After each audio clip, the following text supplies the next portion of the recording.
Good morning. Welcome to Planet Doug Behind the Scenes here in a brand new Planet Doug Studios. This one is a little bit awkward because I'm in a new hotel in Kuala Lumpur. I'm at the J Hotel Masjid, and the room is a little bit difficult for me to set things up, particularly because I don't have my Olympus camera right now. And my Olympus camera has a zoom lens, so I can put the camera far away and then still zoom in. But now all I have is the GoPro. So I have to put the GoPro right in front of me. So it's crazy. I have it sitting on the bed, on my laptop, because I need some sort of a flat surface to put it on. So I have two of the tripod legs on the laptop, one of them off the laptop on the mattress. And then I have to adjust the whole thing by sliding a smartphone under one end of the laptop to balance it. And if I ever move, the GoPro is going to shake. So if you see me shaking all the time, don't worry. It's not an earthquake. It's only because in Planet Doug Studios, my bed is the tripod mount. So if I move, the bed, actually the mattress is pretty firm, so there isn't a lot of motion. But if you do see motion, it is not an earthquake. It is just my GoPro swaying from side to side. It's also a bit odd for me because in order to zoom in enough, because the GoPro has such a wide field of view, I have to get the GoPro really close to me. And this is even on the narrow field of view. But it ends up being so close, it's unusual, so I can just about reach out and touch it. It feels odd to me to be recording a behind-the-scenes video with a camera that close to my face. I feel much more in the spotlight rather than having the camera another 4 or 5 feet away. But let me take a picture of this setup just for fun. I'll show you what it looks like. Lighting is also an issue because just the way this room is laid out, there isn't a lot of light, and I have this light right above my head, which sort of tricks the exposure of the GoPro, I think, because it's pointed right at that light and it will darken my face. Let's see what it looks like without the light. But now the room is so dark. I have one light coming out of the bathroom basically, and one small tube light over there above the mirror. But I think I need to keep this on because this feels way too dark for a GoPro to handle. See if that makes it any better or any worse. And the third thing that is wrong is that I'm exhausted. I don't know why. I couldn't sleep last night, and I woke up really early this morning, around 4 a.m. basically. I went to bed really late because I was editing a video last night, and I got involved in the process, and I just stayed awake and awake and awake and awake. And if you edit video that late into the night, it's really hard to go to sleep afterwards. Your brain just keeps editing. And you can't go to sleep, and then you dream about editing, and you feel like you're still editing even while you're sleeping. It's really crazy. And then my eyes popped open at 4 a.m. and I've been unable to go back to sleep. I finally just gave up and said, let's get out of bed. So here I am. So I'm not ready to face the day, but I don't have a choice. Here I am facing the day. I just checked the video on the GoPro LCD screen, and to be honest, when the light was off, it actually looked better to me, at least on the GoPro's tiny screen. But I think I'm going to leave it off. And maybe if it's too dark and it's too dim, it's a good thing for me.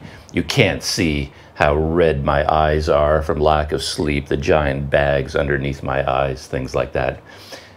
I've gotten to the point in my life where I look a whole lot better in the dark than I do in bright light. So maybe some darkness is my friend this morning.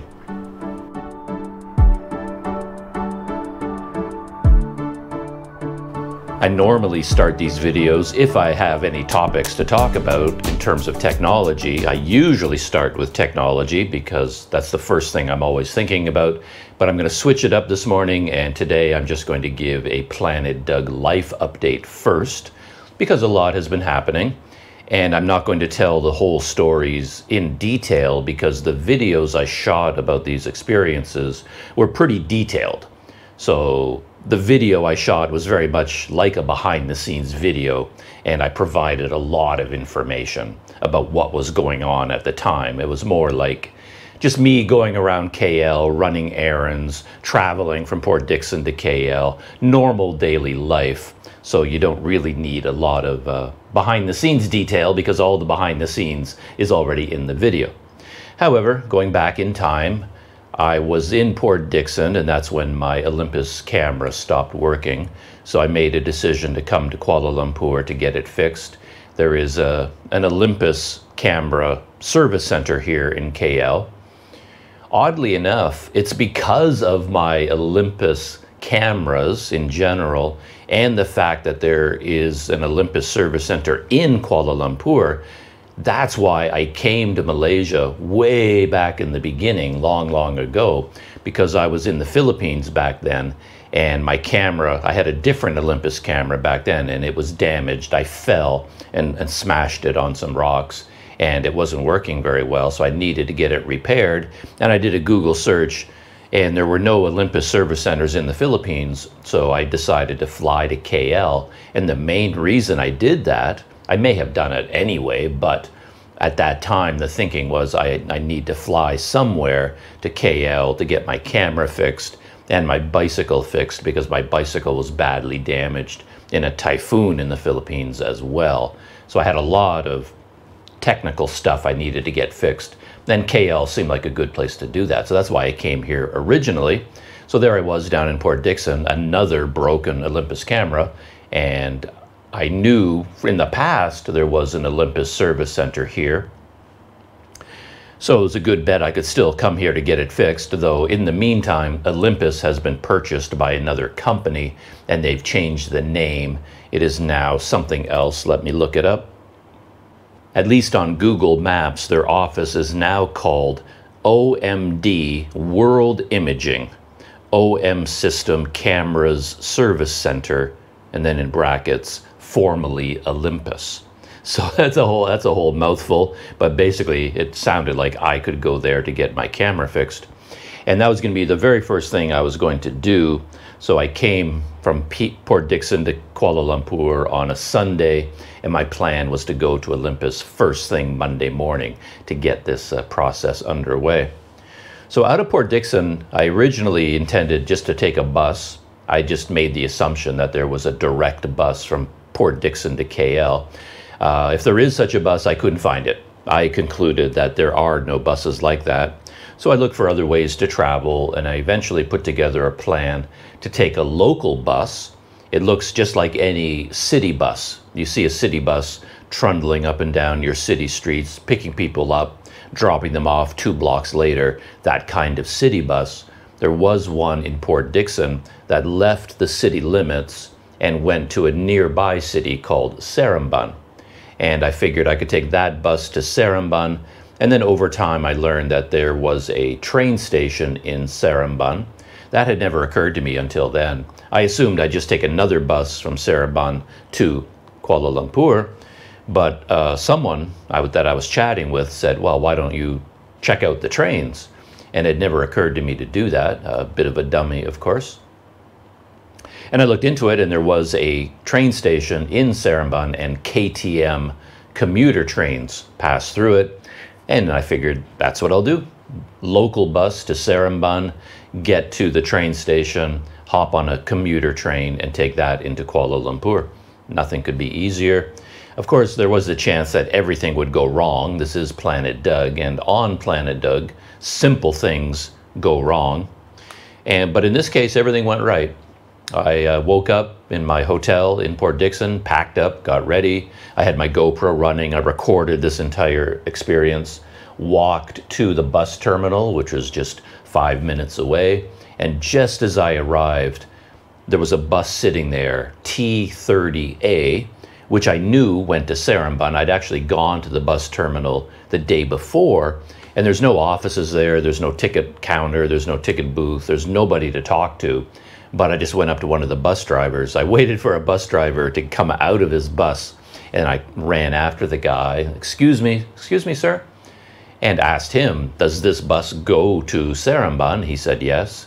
And I asked, do they run on Sundays? And he said yes. So that was all the information I had at that point. But just as I was approaching the bus terminal, that bus, T30A, the door opened and I saw people getting on. At least I thought I did from a distance. So it was perfect timing. So as soon as I arrived, I walked straight onto the bus. I didn't even have my GoPro running at that time because it was so unexpected. And then I sat down in my seat. I started talking into the GoPro about what was going on. And just as I started talking, whew, the bus took off. So it left within a minute of my arriving at the bus terminal. And it was a local bus, very casual, very laid back. Cost 4 ringgit to go from Port Dickson to Seremban. And it was about an hour trip, hour and 10 minutes. And on the way, I kept checking Google Maps, looking for directions from our current location to the bus terminal in Seremban, just to monitor where we're going, what regions we're passing through. And at one point I noticed that it looked like, assuming the bus went in a certain direction, we were going to go right by the train station. Up until that point, I was assuming I'd have to go to the bus station and then somehow get from the bus station to the train station. But then I realized we are going to be passing right by the train station. I confirmed that with the driver of the bus, and he said he would stop the bus at the train station. And it turned out he was going to stop there anyway, because there was one other man on the bus who boarded with a suitcase. Mid-journey, this guy got on, so I guess he was taking the train. And he knew all about this in advance. He was a local man. And he told the bus driver where to stop, and we stopped at the train station. I grabbed my backpack and got off, and there I was, right at the train station. It was far easier to get there, and I got there more quickly than I imagined. The train station was a historic site in Seremban. Has a bit of a history. I talked about that in the video, and it's currently being renovated, being modernized, but it's mid-renovation right now. I find I run into that all the time as well. Everywhere I go, things seem to be being torn down or renovated or being worked on in some fashion. So I walked into the train station, and at first I thought it would be a challenge just to buy a ticket, because there were ticket counters, counter 1, counter 2, like any KTM train station basically, but they were completely roped off and closed and empty because everything is being rebuilt, torn down, renovated. And so I was standing there wondering, okay, how in the world do I buy a ticket for this train? And the weird thing, I didn't realize it at the time. And to be honest, I didn't even realize it until I was editing the video, that throughout this whole experience, I had everything backwards in my head, even though I knew better. I was approaching this like I was buying a ticket for a train. But technically I wasn't, because the KTM system, the commuter trains, are more like a subway. So for a regular train, of course, it leaves at a specific time and you buy a ticket for a seat on that train. And quite often in Malaysia, the trains are fully booked. So you often end up not being able to buy a ticket because the train, all the seats are taken. So I was thinking in those terms. I arrived there and I'm thinking, well, I hope there's a seat available on this train. And when is the train going to go? And I made this whole big deal on the video about how when I bought my ticket and I looked at my ticket, it didn't have the time of the train on it. And I thought that was really strange. I was like, wow, how weird is that? Why don't they? It tells me everything, the date, the time I bought the ticket, where I'm going, all that information is there, but it didn't say what time the train left. And I was talking about that and how weird that was. And then I found an automatic ticket machine. You didn't even have to go to the ticket booth. You could go to this brand new fancy digital machine and buy your ticket and pay with a credit card or touch and go eWallet, something like that. And I went through that whole system. I didn't buy a ticket using that because I already had my ticket, but I just wanted to see how it worked. And I noticed in that system as well, it never told me when the train time was. And I thought that was a big mistake. They overlooked this. And I thought that was really weird, and I talked about that at length. And then when I was editing the video, it finally dawned on me, well, that's just like a subway system. When you enter the subway station and the MRT station, you just scan your way in. You buy a token, that's your ticket, but you're not getting a token for a specific train. You just go down to the platform and you get on the next train that arrives. And that's how the commuter trains work as well. But for some reason that I completely slipped my mind. I just didn't realize that this commuter train operated like a subway system. And because of that, I almost missed the train because they did have a schedule, and the schedule said 12:12 was when the train left.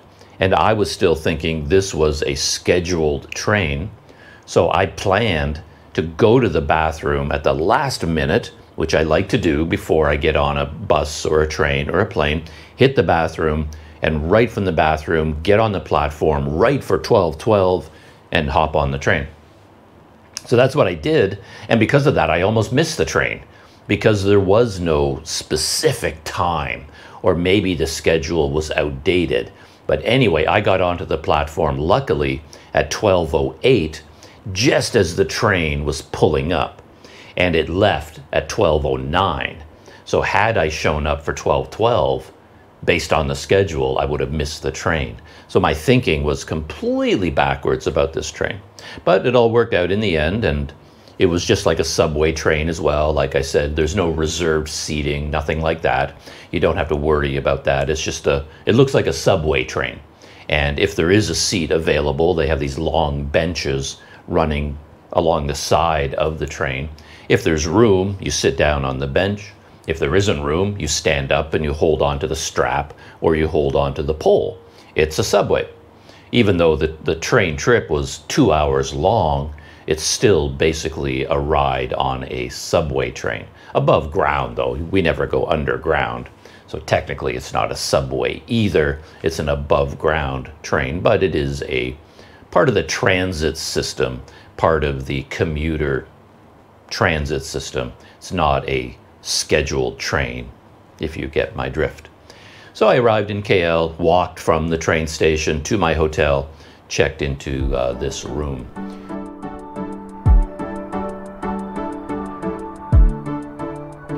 And today is going to be a little bit interesting as well, because I booked this room for 5 more nights.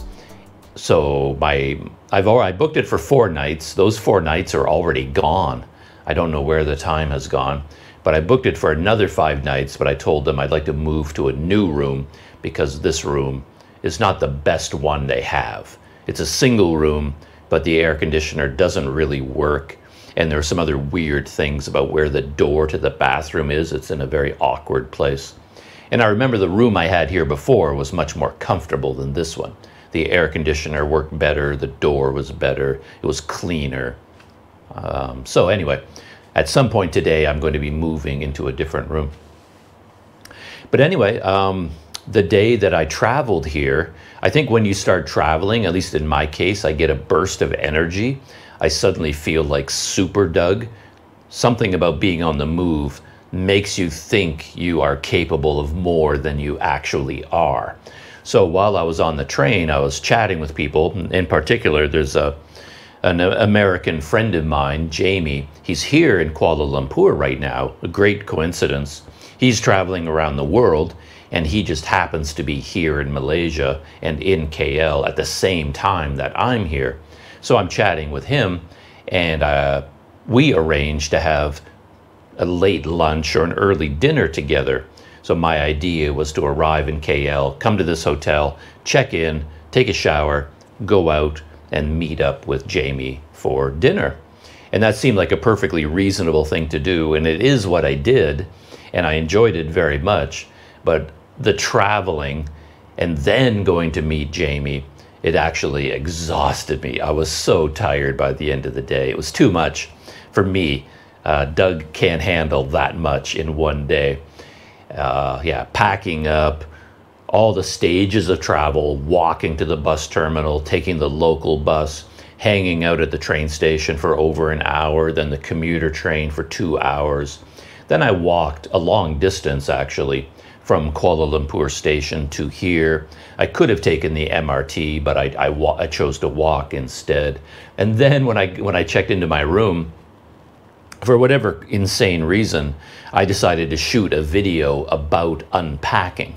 So I set up my GoPro here because I had my backpack fully packed, and I thought, just as a behind the scenes little treat, I would show my backpack on video and how I packed it. As I take things out of the bag, I can talk about why I packed my bag this way and what all these different bags contained. So I shot that video as soon as I arrived.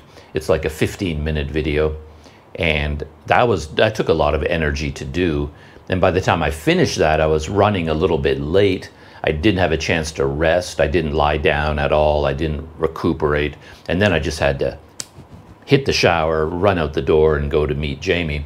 And we had and I had to get to see Jamie by MRT because we were meeting at a restaurant in Pudu, my favorite restaurant in KL.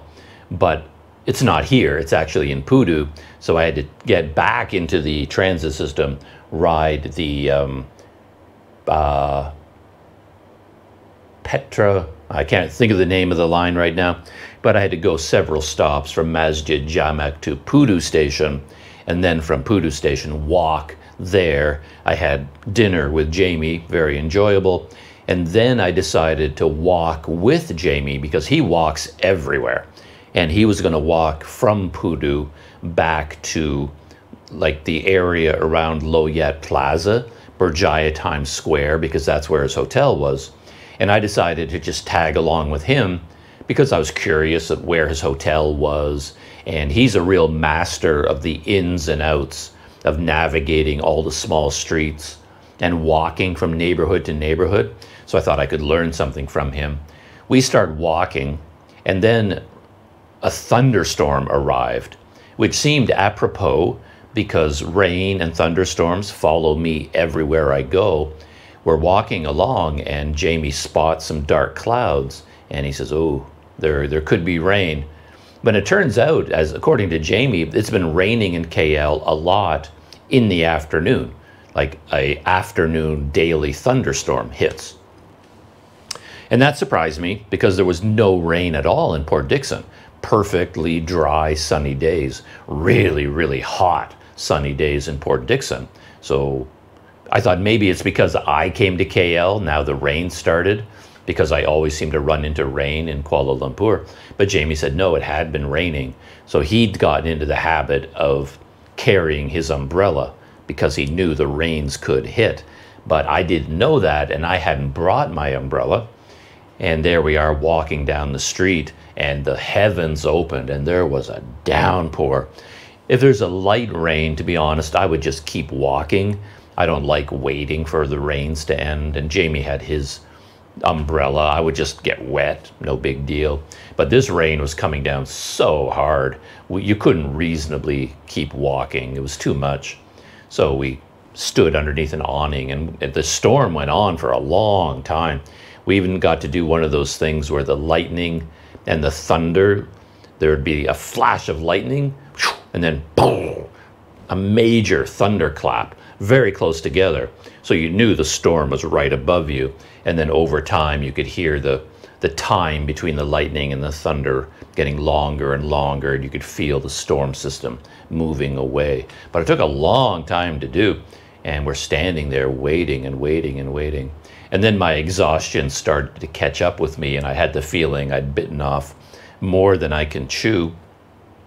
And then when the rain got a little bit lessened a bit, we started walking, and I did get a little bit wet, but nothing major, and walked to Loyat Plaza. Jamie went to his hotel, and then I walked from there to the Bukit Bintang MRT station because I know how to navigate that subway line back to Pasar Seni, from Pasar Seni to Masjid Jamak, and then here. So I had done a lot in one day. For me, that was a lot to do. And I was so exhausted, And my brain was so full of activities and the conversation with Jamie, the variety of places I'd been throughout the day, that I just could not get to sleep. It was really hard to sleep, so.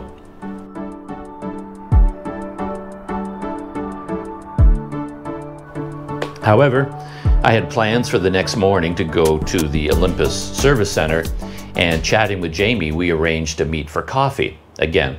So my idea was to get up really early, go straight to the Olympus Service Center at 9 in the morning, get that taken care of, get that out of the way, drop off my camera to get it fixed, and then I was going to meet Jamie for coffee at Starbucks right beside the Olympus Service Center. It was ideally situated because it turns out the Olympus office, the service center, is at Velocity Sun City, or Sunway Velocity. Yeah, I think it's Sunway Velocity, a big shopping mall and residential and business complex.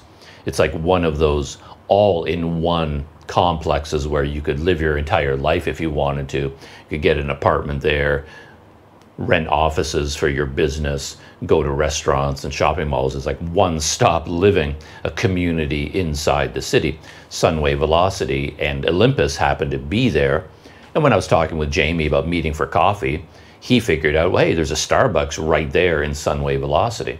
So I was going to go to Olympus first, then meet Jamie, but I was so tired in the morning, I couldn't do it. So I decided to switch it up, and I went to Sunway Velocity to meet Jamie for coffee at 10, and then we had coffee until 11:30, I think. And then I went to the Olympus office. They closed at noon for lunch. I just wanted to make sure I got there before lunch. And that was a little bit of an adventure, but I had the address, and it was just right around the corner from Starbucks. But the Olympus Center is not a camera store. It's not inside a shopping center per se. It's in a business building. So there is a locked door that you have to navigate. So I had to figure out, they had this keypad and then an intercom system and then a whole system laid out on plaques giving you information. So you had to look on this listing, find the company that you wanted to go to, and look at their address. So if they're on the 6th floor in room number 2 in district 2, whatever, so then you get a number like 060202, and that would be the number for Olympus. So you got to figure all this out, and you key in 060202 into the keypad, and that acts like a telephone and through the intercom system, and then somebody at Olympus buzzed the door open, and then I could take the elevator up. And then from there, everything worked out fairly well. Relatively typical story in that the problem I'm having with my Olympus camera is a little bit of an intermittent problem. So there was no guarantee that when I brought the camera to Olympus, it would exhibit this problem. And that's exactly what happened. I went up to the counter, very friendly, very helpful woman there, and I told her, I'm here because my Olympus camera is broken, it's not working. And she goes, oh, let me see. And of course, she turns on the camera and it works fine. Right? She's like, it's fine, sir. Everything is great. And she's taking video, she's taking pictures, everything works well. And then I had to take the camera back from her. So just a second. And I turned the camera off, turned it back on, and it kept working just fine. And she's looking at me like, hey, we fixed it. It's a miracle. And it's like, wait. I turned the camera off again, turned it on, and then it just shut down. It would not respond. All the problems I described before, how the buttons wouldn't respond, the LCD screen did strange things. It was basically a black LCD screen, and the camera would not function. It would not do anything. And then I was very happy that she got to witness this. And then she filled out the form on the computer, printed out everything, and I had to sign for it. All very professional, very modern systems. Everything was very up, and you had to sign everything. And they said it could take up to 10 business days for them to check my camera over, and then they're going to give me a quote. for the repairs, assuming it can be repaired. And at this point, there's no way to know in advance whether it can be repaired or how much it's going to cost. It could be one of those situations where the technician will look at it, and then quite often they can't take the time to identify exactly what's wrong with it. It might be something very small that they could fix, if you know what I mean, but that would take hours to isolate. But if he can test out the camera and he concludes, well, the problem is in the motherboard. I don't know whether cameras have motherboards, but let's say they do, like a computer has a motherboard. And quite often, if your computer is broken, they just say, well, we have to replace the motherboard, and that can cost $500 or something. So maybe in the camera, they'll say, well, the motherboard needs to be replaced with a new one. And if that's the case, it could cost hundreds of dollars. I don't know. Or it could be something very simple. So now I'm waiting to find out. But yeah, that all worked out very well. Very pleased with that. I had lunch again with Jamie that day. Oh, we did something else. That was interesting. And this is kind of a weird thing too.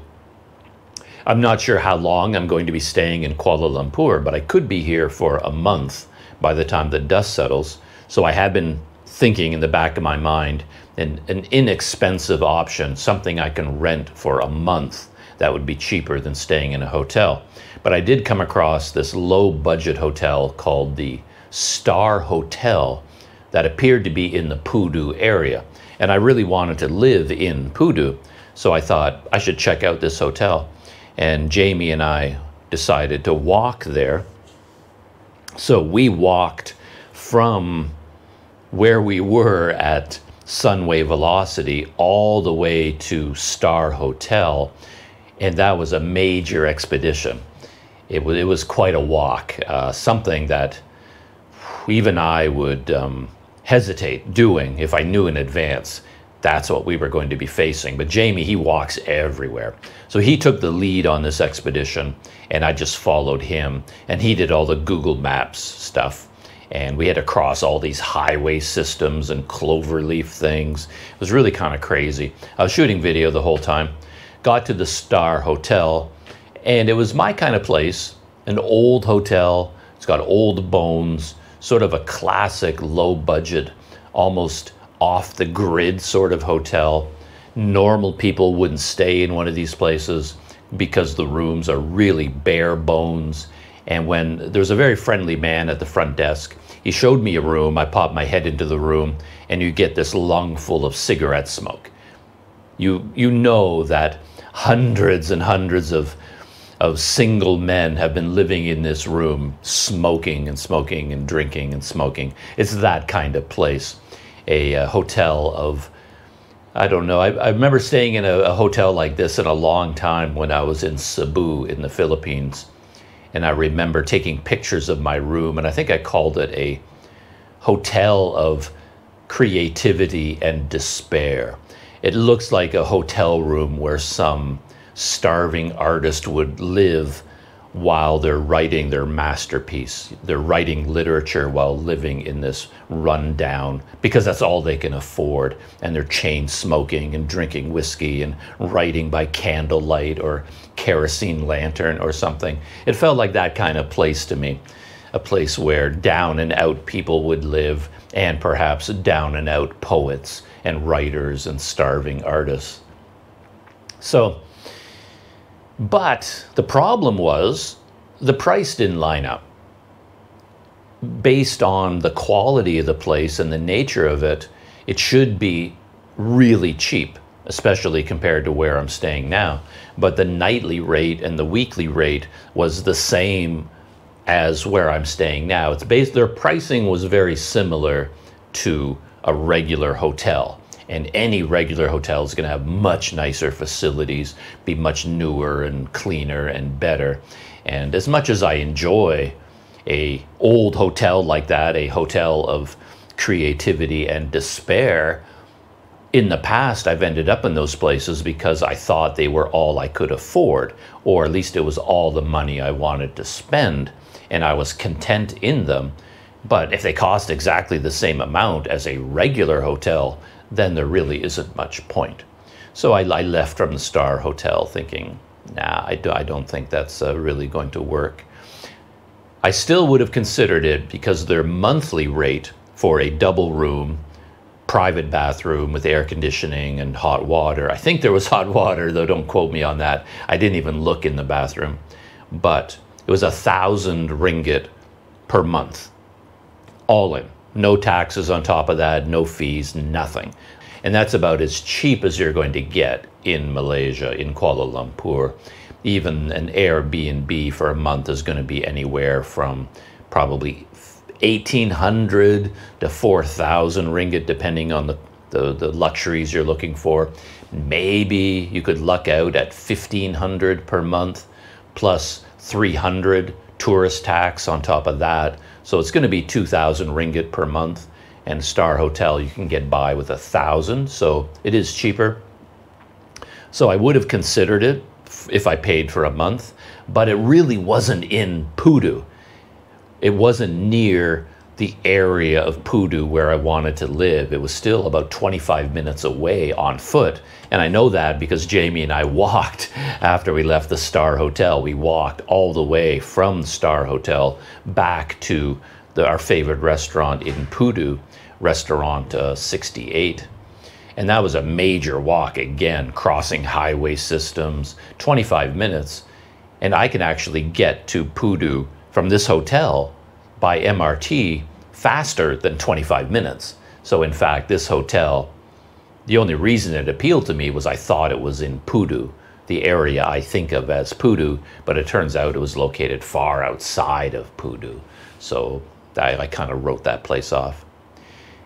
And a final really weird thing, and I really hope this isn't true, is that the next day, as I was copying the video files, because I shot video about all of this, onto my external hard drives, and I watched some of the video clips just to make sure that the camera was recording and I've got audio and things like that, I had this feeling of deja vu that somehow in another visit to KL, I'd heard about the Star Hotel and I had gone all the way there to look at it. I had this feeling that I'd done this already in the past. And I'm thinking, I'm pretty sure I have, and yet I don't really remember it. When I went there with Jamie just a couple of days ago, I felt like it was a brand new hotel that I just heard about, and I went there for the first time. But in fact, I think I'd done all of this before. I think I'd made the trek to the Star Hotel, looked at a room there long ago, and I've just completely forgotten that I've done it. It's just this lingering sense of deja vu, but who knows?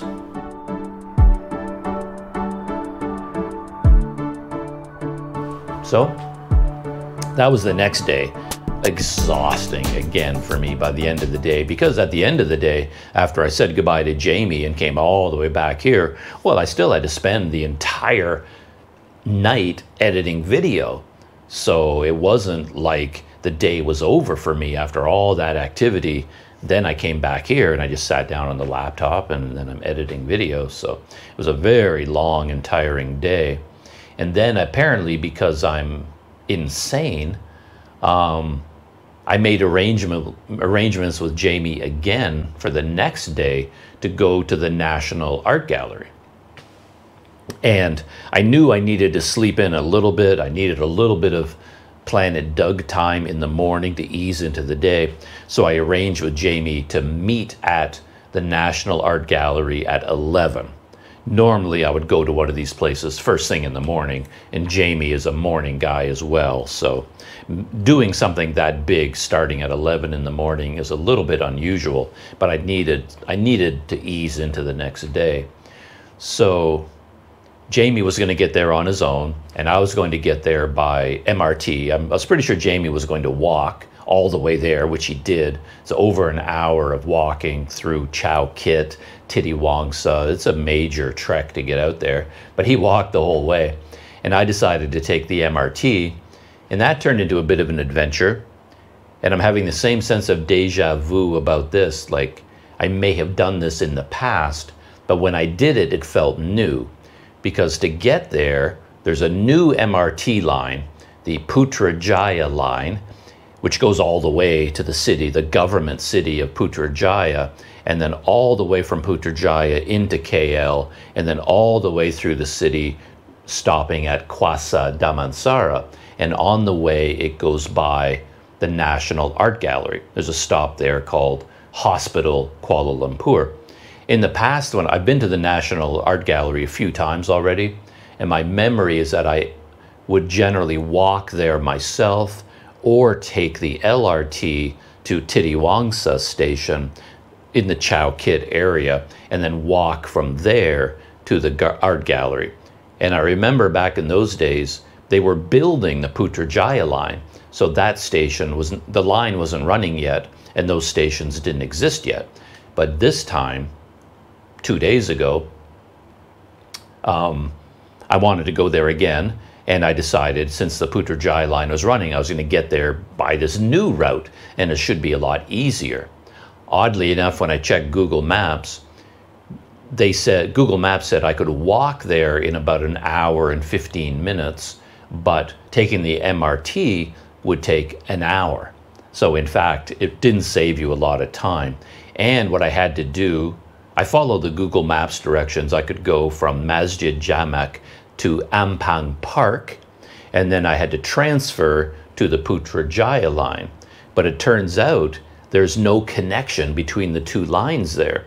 So you can take this line, this is the, again, I can't remember the name of this line, but the line here leaving from Masjid Jamak, no, actually, oh no, for this one, it was the Kelana Jaya line, right?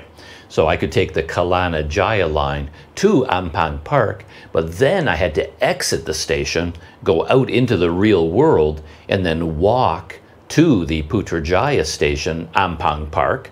So I went from the Ampang Park LRT station, walked to the Ampang Park MRT station. So I had to exit one, pay, basically, you exit, and then you have to pay again to go into the MRT line. And then you go down, down, down, down, down, and then you can take that to the hospital Kuala Lumpur station.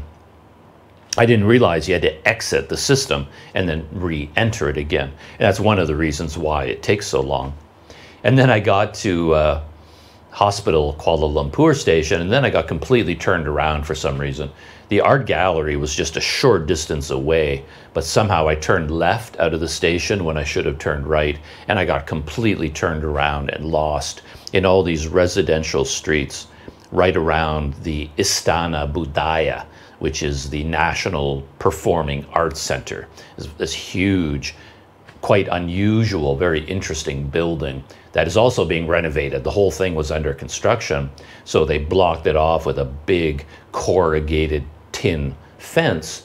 And I kept trying, I thought I could see the National Art Gallery, and I need to go there, but the Istana Budaya was in my way, and I couldn't get through the construction. And I kept trying to go this way. I'd get to a dead end. I'd try to go this way.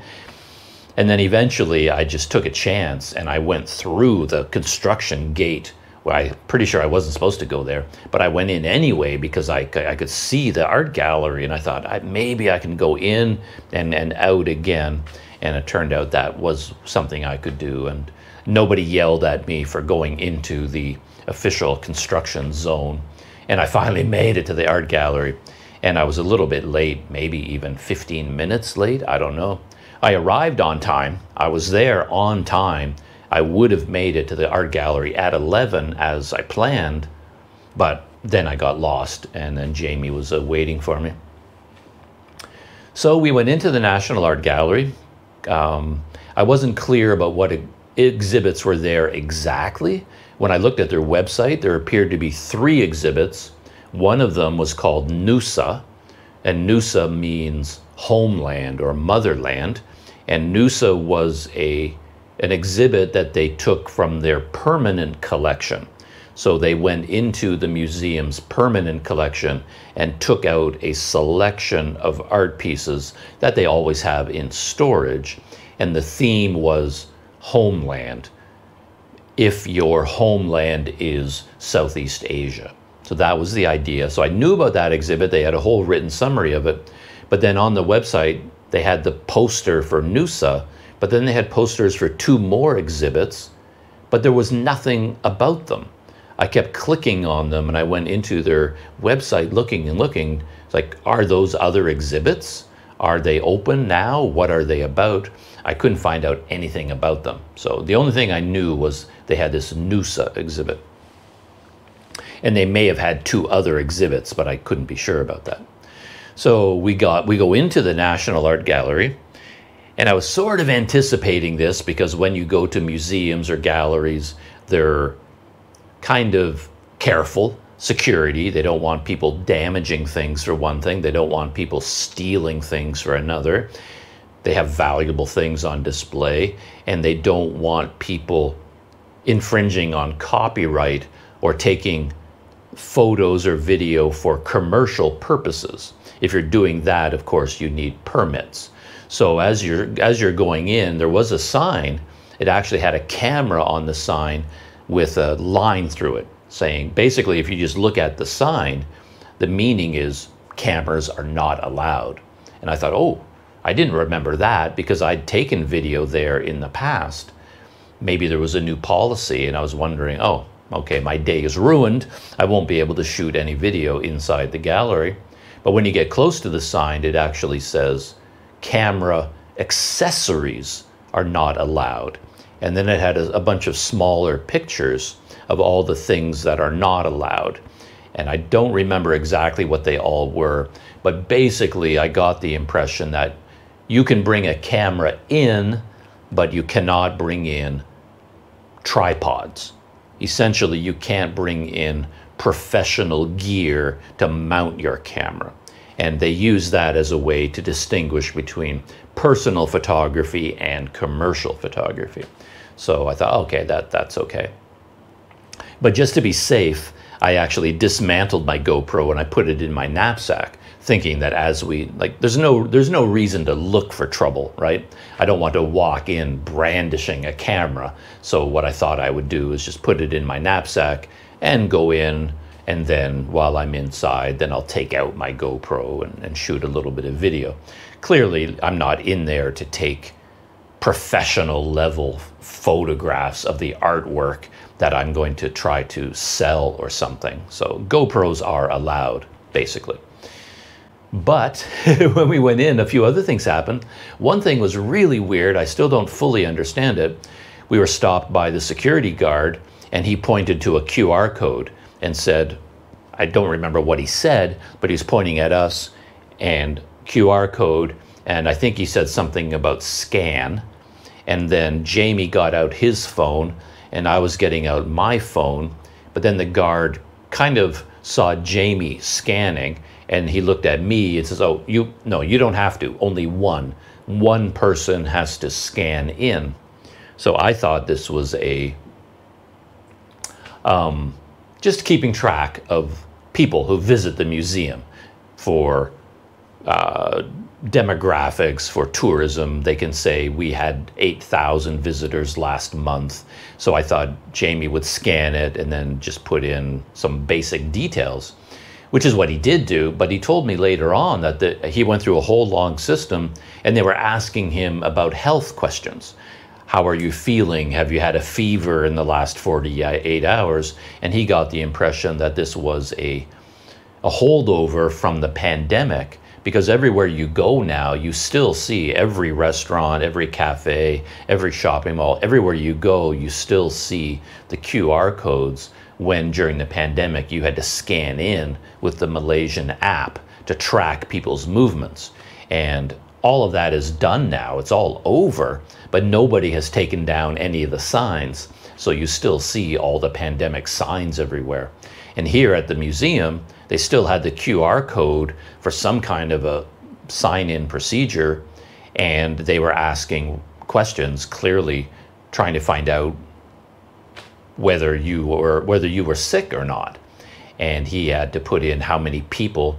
So again, this made no sense to me, because Jamie said he had to put in how many people were in the group, But then he had to answer questions about whether he has had a fever in the last 48 hours, which made no sense to me because he signed in, he answered questions about his health, but I'm part of the group and I didn't have to say anything about my health. So maybe I was sick, right? So the system didn't take into account my health. It was all kind of weird, I thought. Anyway, we had to do that. And then we got past that stage, and then another gallery staff member, this wasn't a security guard, more like a regular employee, came up to us and he pointed at the two of us, and then he made a motion like he was putting on a jacket and said, "Come this way." And he made this motion. I thought he was indicating we had to put on something like a safety vest. I thought maybe it was part of the exhibits. Maybe it was an interactive exhibit. We had to put on a costume, because when we walked in, I saw this giant tower of vests, bright orange, reflective, safety construction vests. That was the first art exhibit that you saw. It was an installation piece.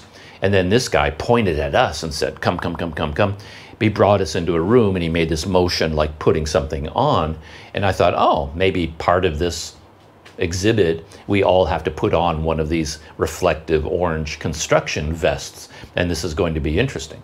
But it turns out he wasn't putting something on, he was pantomiming taking our knapsacks off, because you are not allowed to bring a knapsack into the museum, and both of us had a bag on our back.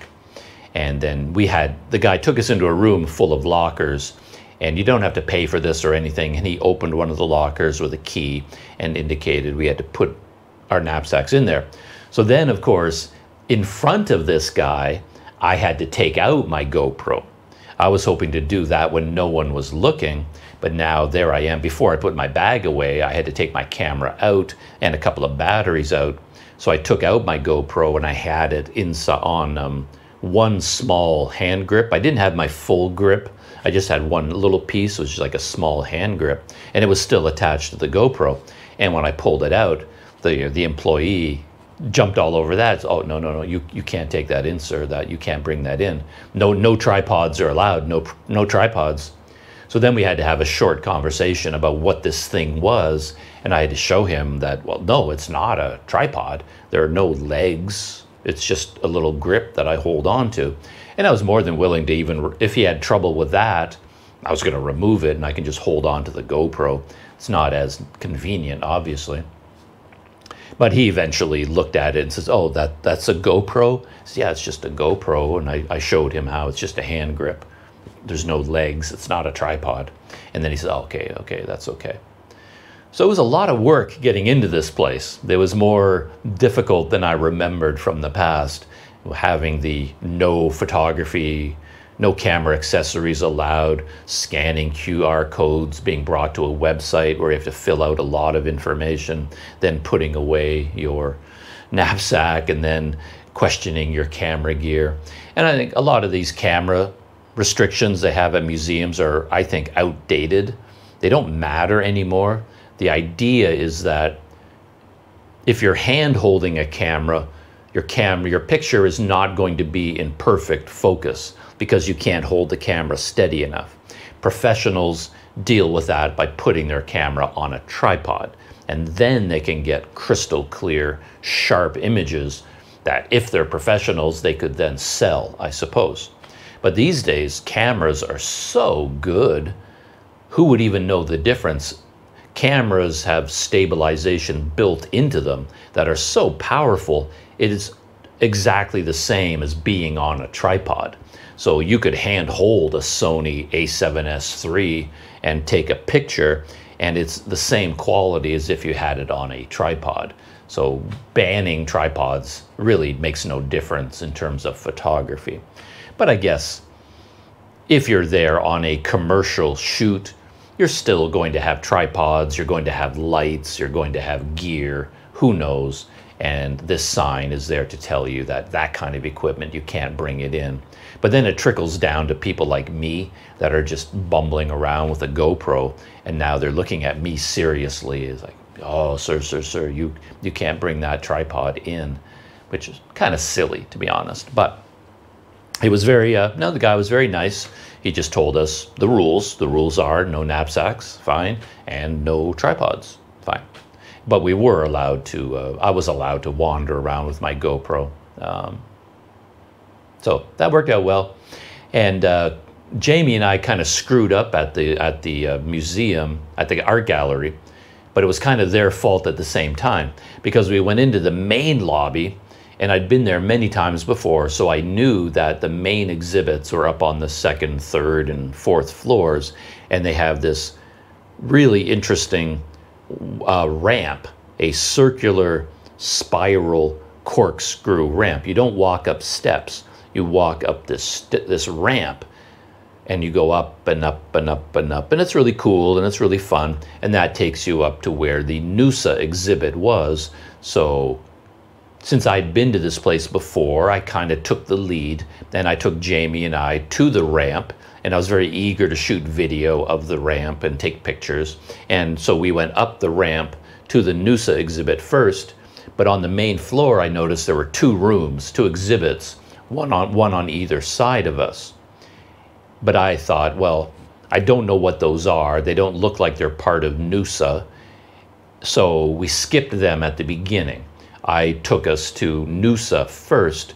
So we sort of ended up using up all of our energy, all of our attention, all of our time going through the Noosa exhibit. And then as we were leaving, my idea was just to pop my head into these other two rooms and just kind of look around. Oh, okay, that's what's down here. I wasn't really worried about those exhibits. But it turns out those two exhibits on the main floor were much more interesting, more colorful, more fun, and more exciting than the main exhibit was.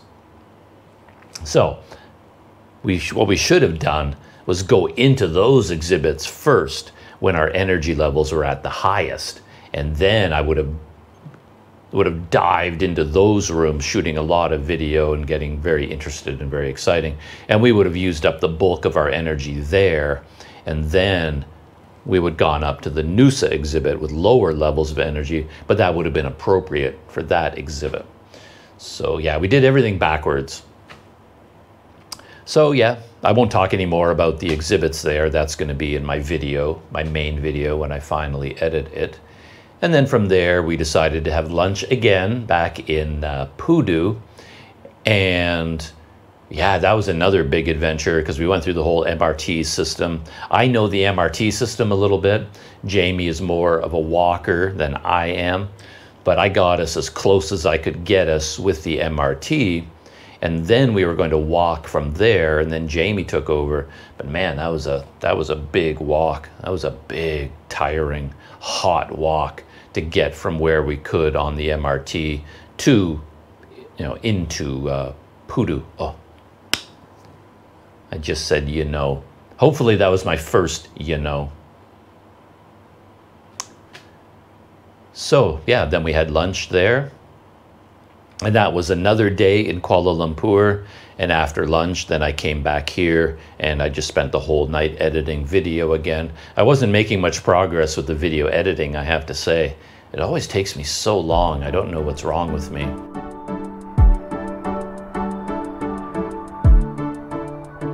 And then the next day, I had another appointment with ExpatPete. I'd arranged to have coffee with Pete. He's a YouTuber here in Kuala Lumpur. He specializes in walking videos. So he'll take a camera and either mount it on a chest harness or hold it in his hand. And then he goes for a walk around select neighborhoods in Kuala Lumpur and posts walking videos. They're quite popular on YouTube. You see, walking video. I said it again. You see walking videos from all over the world in famous cities and neighborhoods, and ExpatPete is doing that here in Kuala Lumpur. And I got to know him because we're both YouTubers and we met online and we've been chatting. And I've met him in the past. We've had coffee and YouTuber meetups, I suppose you could call them. So I'd arranged to have coffee with him the next morning at a Starbucks just around the corner here. That was yesterday. And I got in touch with Jamie, and I said to him if he happened to be walking by, because I knew he'd be walking somewhere in Kuala Lumpur at 10 o'clock that morning. And I said, we're having coffee here. If you happen to be walking by, drop by. You can meet Expat Pete. And Jamie happened to be up at the Kuala Lumpur Tower when I sent him the message.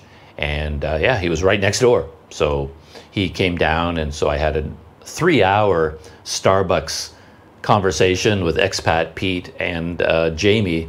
A lot of fun, really interesting. It was one of those situations similar to when I've met Daryl, Wander Eats YouTube channel. Daryl, friend of mine here in Kuala Lumpur, and we will meet up for meals and coffee all the time for breakfast. And then we often end up talking shop. We talk about YouTube, editing videos, posting videos, everything to do with YouTube, camera gear, microphones. We really get deep into all that sort of stuff. And whenever we have these long conversations, I end up thinking, wow, I wish I'd had a camera running for this entire time and just record our conversation. It would have been interesting, I think. And I had the same feeling. Expat Pete and I really went into lots of stuff about YouTube and camera gear. More about that in a minute. And then at the end, I really wished I'd had a camera running the whole time. But of course, you don't really want to subject other people to these things. I wouldn't mind if I'm sitting there having conversation with someone for 3 hours and they want to film the whole thing and throw it up on YouTube. I'm like, hey, go for it. You know, wire me up, mic me up, let's do it. But I don't really want to do that to people I know, you know, unless I clear it with them in advance and we know what we're doing and what's going to happen. So I did not subject Jamie and Expat Pete to being recorded. But of course, a 3-hour conversation would be a bit much for a video. My dinner with Andre sort of stuff. My coffee with Expat Pete and Jamie. But in terms of gear, Expat Pete brought a couple of things to show me, really exciting things.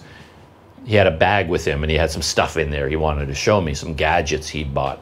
And the one I'm mainly interested in that I'm probably going to buy today, at least I'm going to order it online, is a very cool device from Ulanzi called the Cap Grip. And there are different versions, different models. It's a little bit confusing, but there is the Cap Grip 1, and the new version is called the Cap Grip 2, but the original one, there's also 2 versions of it.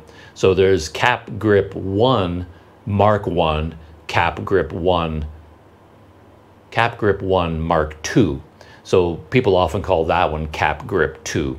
So the second version of the original is called Cap Grip 2, but the new version is also called Cap Grip 2. Anyway, it gets confusing. But he had the second version of the original, and what it is a hand grip that you attach to a smartphone. So a camera in general usually has a hand grip here with a shutter button on the top. Makes it very easy to hold the camera. But smartphones, of course, one of my big problems with smartphones is the ergonomics.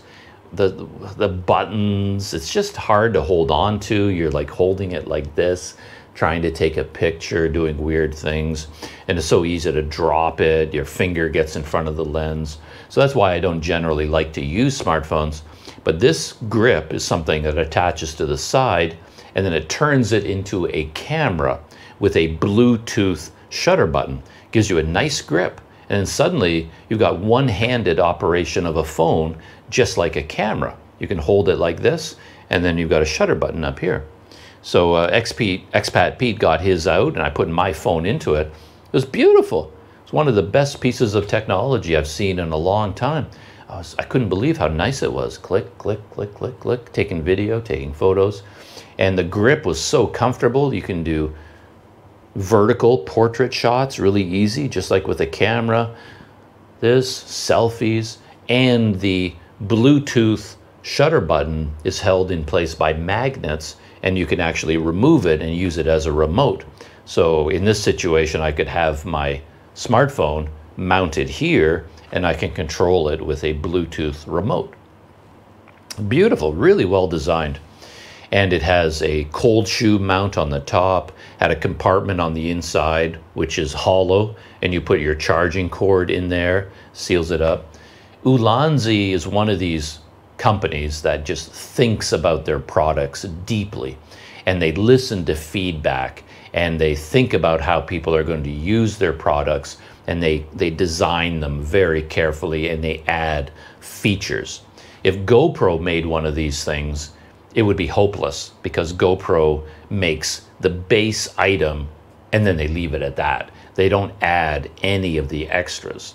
So if this were a GoPro product, it would be a grip, and that's it. And then nothing else would be there. But since it's an Ulanzi product, it's a grip with a cold shoe mount, with a tripod thread on the bottom, so you can mount it on a tripod or a hand grip, and a hollow compartment.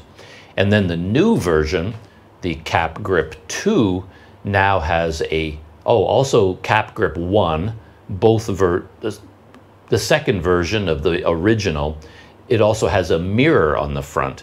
It looks like a lens cap, but you can remove the lens cap, turn it around, then it has a mirror on it, which acts a little bit like a selfie screen. So if you want to take a selfie, normally with a phone, of course, you take a selfie with this lens, you can't see anything because there's no LCD screen. But this grip has a mirror on it. So it's not perfect, but you can actually see yourself when you take a selfie. And it's sort of lined up properly, which is very, very handy. And it's good for YouTubers too. The example they use on their website is for makeup tutorials. So if someone is doing a YouTube channel for makeup tutorial, they can use this grip, and then they can see themselves in the mirror while they're taking video, and they can apply their makeup, stuff like that. Very, very handy little feature, that mirror, and they added that. And again, GoPro would never do something like that. But in the new version, the actual Cap Grip 2, the one that I'm interested in buying, they've removed the mirror and they've replaced it with a light. So it's actually a light, a fill light for photography and video. It has 3 settings, like 40% power, 60% power, 100% power. So if you're taking video, you can actually have a light on you, or you're taking a photo, you can put a light and get rid of shadows and fill in facial features, things like that. It's basically a fill light or a flash, and it's built into it. And they're not expensive. The original was about 40 ringgit, maybe 5 ringgit for shipping, so 45 ringgit for the original. The new one with the light is a bit more expensive, maybe 100 ringgit, 80 to 120 ringgit, depending on where you buy it. So yeah, I'm very interested in that. I'm probably going to order it today. I loved it. And ExpatPete showed me a new neck grip, a neck mount for an action camera from Telesin. And I like that as well. I may order one of those as well, because the neck mounts I've used in the past were not very good because the camera was loose. It swung forward and it bounced and moved from side to side. But this Telesin model had a thicker neck thing that you can bend. It's rubber and metal inside or something, so you can bend it into different shapes, and it holds that shape. So you can put it around your neck and then bend it down so it presses against your chest, and you can tighten it around your neck so that if you lean over, the camera doesn't swing and it doesn't sway from side to side. It's the best neck mount I've seen. And he brought it with him, and I got to try it out a little bit. And that was really cool, so I may order one of those as well. And again, I was thinking that it's interesting that companies like Ulanzi, and this one was from Telesin, Ulanzi and Telesin and PGY Tech, something like that. There's a whole bunch of these companies, third-party companies they call them, I guess, and they make accessories for GoPros and other action cameras, but they're so much better designed than the ones you get from GoPro, because GoPro is so lazy about their accessories. They don't develop them. They make the basic model and they just leave it there, and they don't add any other features. So you have to rely on Ulanzi to step up and make something really useful. Same thing with Telesin. And I think I'll be able to order them on Lazada and pay for it at 7-Eleven, and they can ship it to this hotel. So I think I'm going to do that today. I just have to clear it with the hotel and get the shipping address for the hotel. So I'll do that today. One last thing before I move on to the next section is that shooting this video with a GoPro is actually better than shooting it with the Olympus. Big advantage is that the recording time is unlimited on the GoPro. One problem I had with the Olympus is that every 7 minutes, it seemed, it would stop recording, and I have to restart the camera every 7 minutes. But with the GoPro, you just hit record, and it just records forever. So I never have to stop. I never get interrupted. It's much more convenient that way.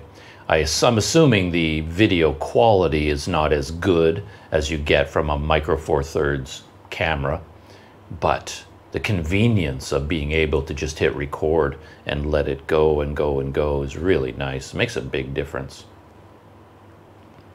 So that is the end of the Planet Doug update. That's what I've been busy doing in Kuala Lumpur for the most part. Really, really busy days for me. I'm not generally this active, I don't think. And yeah, yesterday after coffee with ExpatPete and Jamie, I came back here. My brain was full of ideas, thoughts about this new technology he showed me. I was looking at reviews of this Ulanzi smartphone grip and reviews of the Telesin and trying to figure out how I can order it, which version do I want, things like that, how can I pay for it, and spend a lot of time doing that. Chatting with people back and forth on WhatsApp and other messaging platforms. And then I finally switched into, well, I got to get back to Planet Doug work, and I started editing a video again. So the video that I'm working on right now is the video about taking the bus and the train from Port Dickson to Kuala Lumpur. And I'm doing the thing I've been doing a lot lately where I shot video the entire day, and then I put it all together on a timeline, everything. And during the day, there are the travel parts, but then there are lots of times when I just sit down somewhere and I start talking and telling stories. And if I include all of that, the video ends up being an hour plus, right? Maybe an hour and a half, an hour and 40 minutes long. And that I call the extended cut. And then I take that extended cut, copy it into what I call the short cut or the upbeat cut, and then I delete all the extended sections where I'm talking and just leave the bare bones, and then I put an introduction at the front of that, and that ends up being under 30 minutes. I think right now I have it down to maybe 26 minutes, something like that. So that will be the actual YouTube video. I'll probably post that first. I'm almost done that. I have to go over it one more time this morning, make sure I don't have any mistakes, export it, and then I will finish the extended cut, export that, upload them, and then I'll move on to the other videos. I shot video about going to the Olympus Service Center. To be honest, it's not really worth the time it's going to take to edit, but I don't know. I enjoy shooting those videos. I like documenting a normal day in a life of being overseas. And then I shot video about going to the art gallery with Jamie. So I have 3 videos basically. The trip from Port Dickson to Kuala Lumpur, going to the Olympus Service Center and to Pudu, and then going to the art gallery. So I have those 3 videos to work on. And again, I always think I can just whip those out. Yeah, I'll get boom, boom, boom, and then I can get on with my life. But a week later, I'm still working on those videos, and then life spins out of control. But today is a working on video day and also moving to a new room day.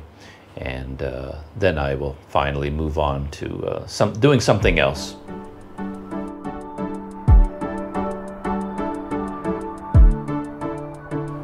I have a few thoughts about technology, little pet peeves, little things that I've come across recently. I'll try to whip through these quickly.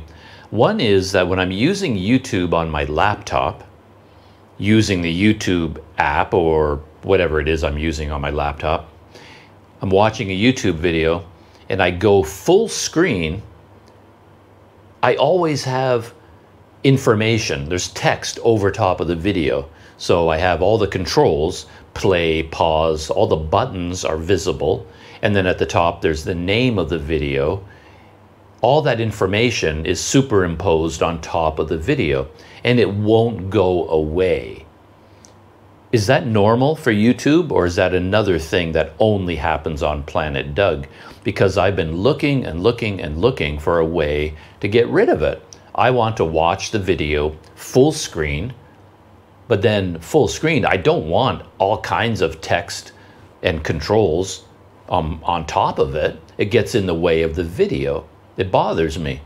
So I thought, well, you just wait a few seconds. You wait 5 seconds and then it will disappear, but it never, ever, ever goes away. It just stays there the entire time.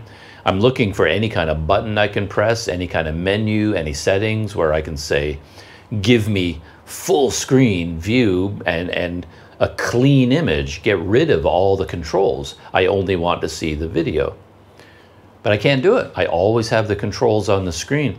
When I watch a video on the YouTube app on my phone, then it works properly. I go to full screen and the video fills the whole screen, but and there are no controls visible. In order to get the controls, I have to tap the screen, kind of wakes it up, and then I get the controls.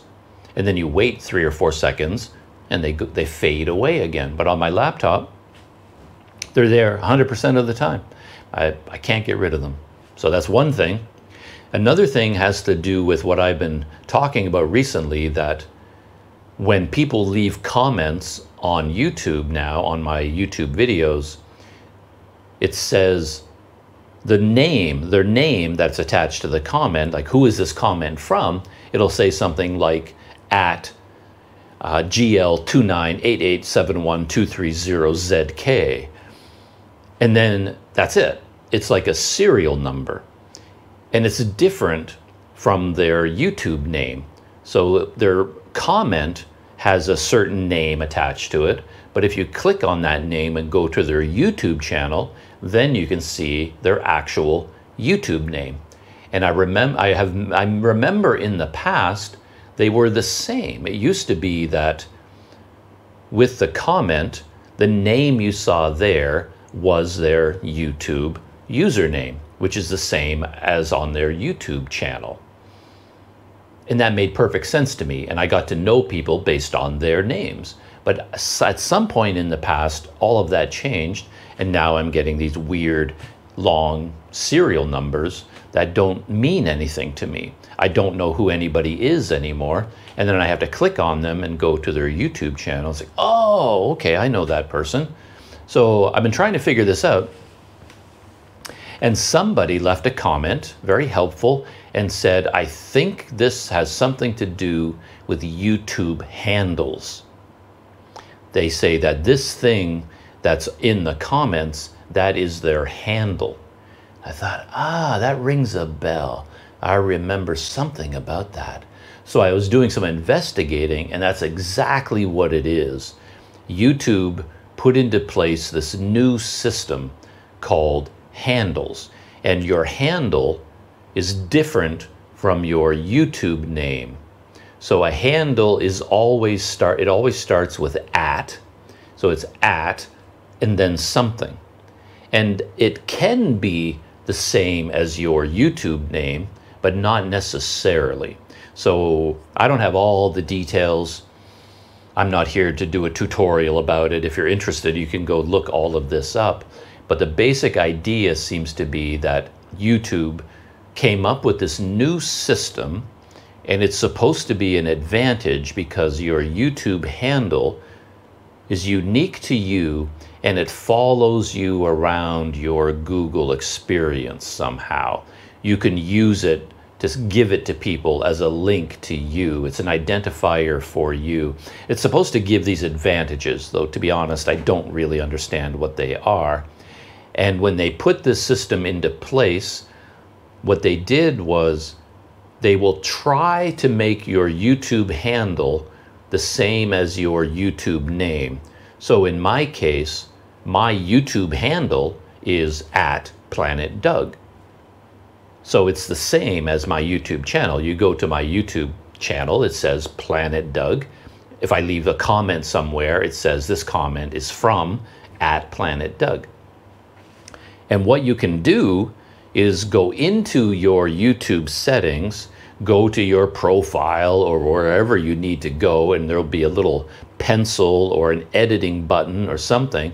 You click on that, and then you have to track down where you can edit your YouTube handle. So if your YouTube handle is some sort of weird, crazy serial number that doesn't really identify you, you can change it. In fact, you have to change it. So you can go into the system, into the YouTube system, and pick your own handle. And I think everybody should do that. Go into the system, track down your handle, and choose a handle that identifies you as you appear elsewhere on YouTube. And maybe you ended up with this weird serial number because your YouTube name was already taken. Someone else was using it and they got that handle. So YouTube automatically assigned you something else. And now you have to manually go into it and change it into something that's more identifiable, that's more normal. So if you want a better YouTube handle, you have to go into the system and change it yourself. So I found that to be quite interesting. I didn't know that at all. This is all brand new information to me. So got that figured out. I still don't understand it because I think the handles were meant to make things better, but I have a feeling that it backfired, that the intended benefits never materialized, and it actually ended up making things worse, because I don't think people know what handles are. I don't think anybody uses them in the way they're intended to be used, and all they did was just make things more confusing. I don't think anybody's even heard of handles or pays attention to handles. This whole idea of being able to edit your own handle, and by the way, if you do change your handle, there's a time limit. If you change your handle and save it with a new name, you have to wait, I think, 14 days before you can change it again. You can't just keep changing it and changing it and changing it every hour or every day. You have to wait 2 weeks or maybe 10 days, and then before you're allowed to change it again. So just be aware of that. So that was interesting. Another technical thing that I learned this morning, so stupid. I use Google Keep as a notepad. So I use Google Keep all the time for keeping notes about everything. And I've been using it for years. I want to turn off auto rotate, there it is. And I just found out today that when you are typing on the on-screen keyboard, if you long press, you get all kinds of options. So for example, there's the main keypad, letters and numbers, and a period. And if you want other punctuation, I thought you had to change to the punctuation menu. So it's a whole process. I want a colon right now, so I have to hit this button on the bottom left. Now I've got the punctuation keyboard. Now I have to hit colon. Now I want to keep typing. I have to go back to the letter keyboard. That's what I've been doing for years. Turns out you don't have to do that. You just long press on the period and it opens up a sub-menu of all the punctuation. And then I can pick colon, and I never have to change the keypad, the keyboard. I never have to leave the basic letters and numbers keyboard. If I need other punctuation, I want a semicolon, long press. Oh, there's semicolon. I pick semicolon. Boom. No idea. I didn't know you could do that. And if you press on the letters, it pops up a sub-menu of those letters with accents. So for example, you wanted a French accent on your letter E, you long press on E, it opens up all the French letters with all the accents. And then if you long press on one of the numbers, it gives you superscript options and it gives you fractions. Hokey doodle. I've been writing fractions manually for years, but all you have to do is long press on number 1, and there it is. 1/2, 1/3, 1/4, 1/5, 1/9, 1/10, 1/8. You don't get all the fractions all the time, but you get a variety of useful things. And if you want to do it in another way, there is the button where you can press it to open up the punctuation keyboard. But if you long press it, you can then make a line. You get a line and you can bring a line over to the punctuation, let go, and you're still in the letter keyboard. So you never have to switch over to an alternative keyboard. You can do everything from the main keyboard. I did not know. I didn't know you could do that. So dumb, you know? Anyway, so that is something else that I learned about Google Keep and about YouTube handles. By the way, I'm also learning new things about DaVinci Resolve all the time. And again, I feel like such a dummy because for the longest time, I always struggle with DaVinci Resolve. It's too complicated for me and it's too powerful. In a way, it's too powerful because it does all kinds of things I don't need.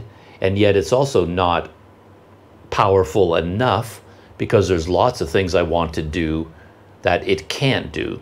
So on that end of the spectrum, for example, I always want to put arrows on things. I want to point at things in my videos, but in DaVinci Resolve, there's no menu about graphics. You can't just open up a graphics menu and go insert arrow and then move the arrow around the screen and point it at things. You can't. If I'm talking about something in the video and I want to put a box or a circle around it, there's no menu where you can just go insert shape and then put a box around something. Or you put in a photo and you want to put a nice white border around the photo.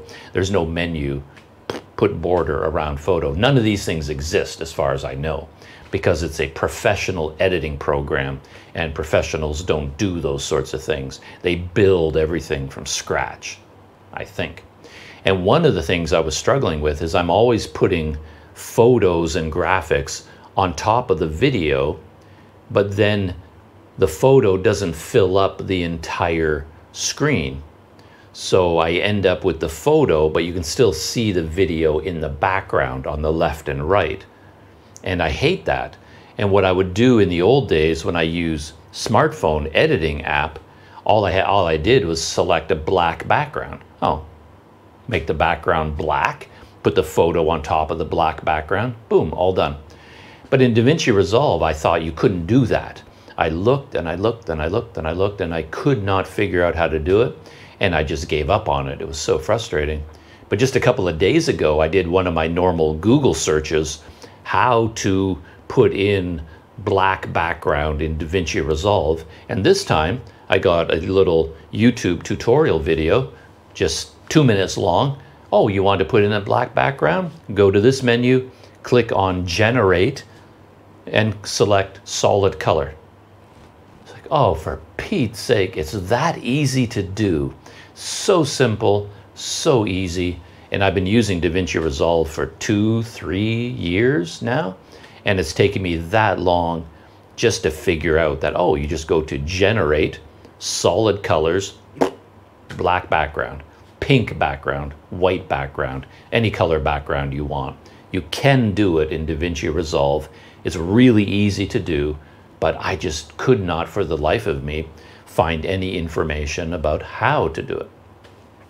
And I suppose that's on me. I really should sit down and do an intense course, read an entire manual about how to use DaVinci Resolve, and I suppose I would have found that information at some point.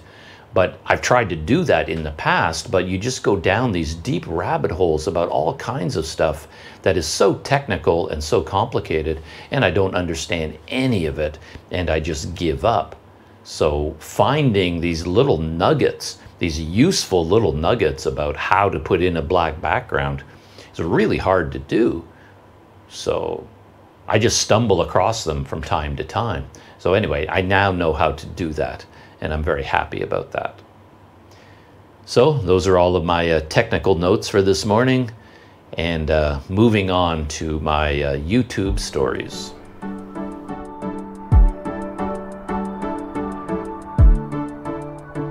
YouTube stories. The first one that I'm going to start with is from Paddy Doyle. And I was very interested in what he was going to be doing next, because he announced that he's going to be riding a bicycle in Thailand, actual bike touring. Up until this point, he's been doing all his traveling by scooter. That's his thing.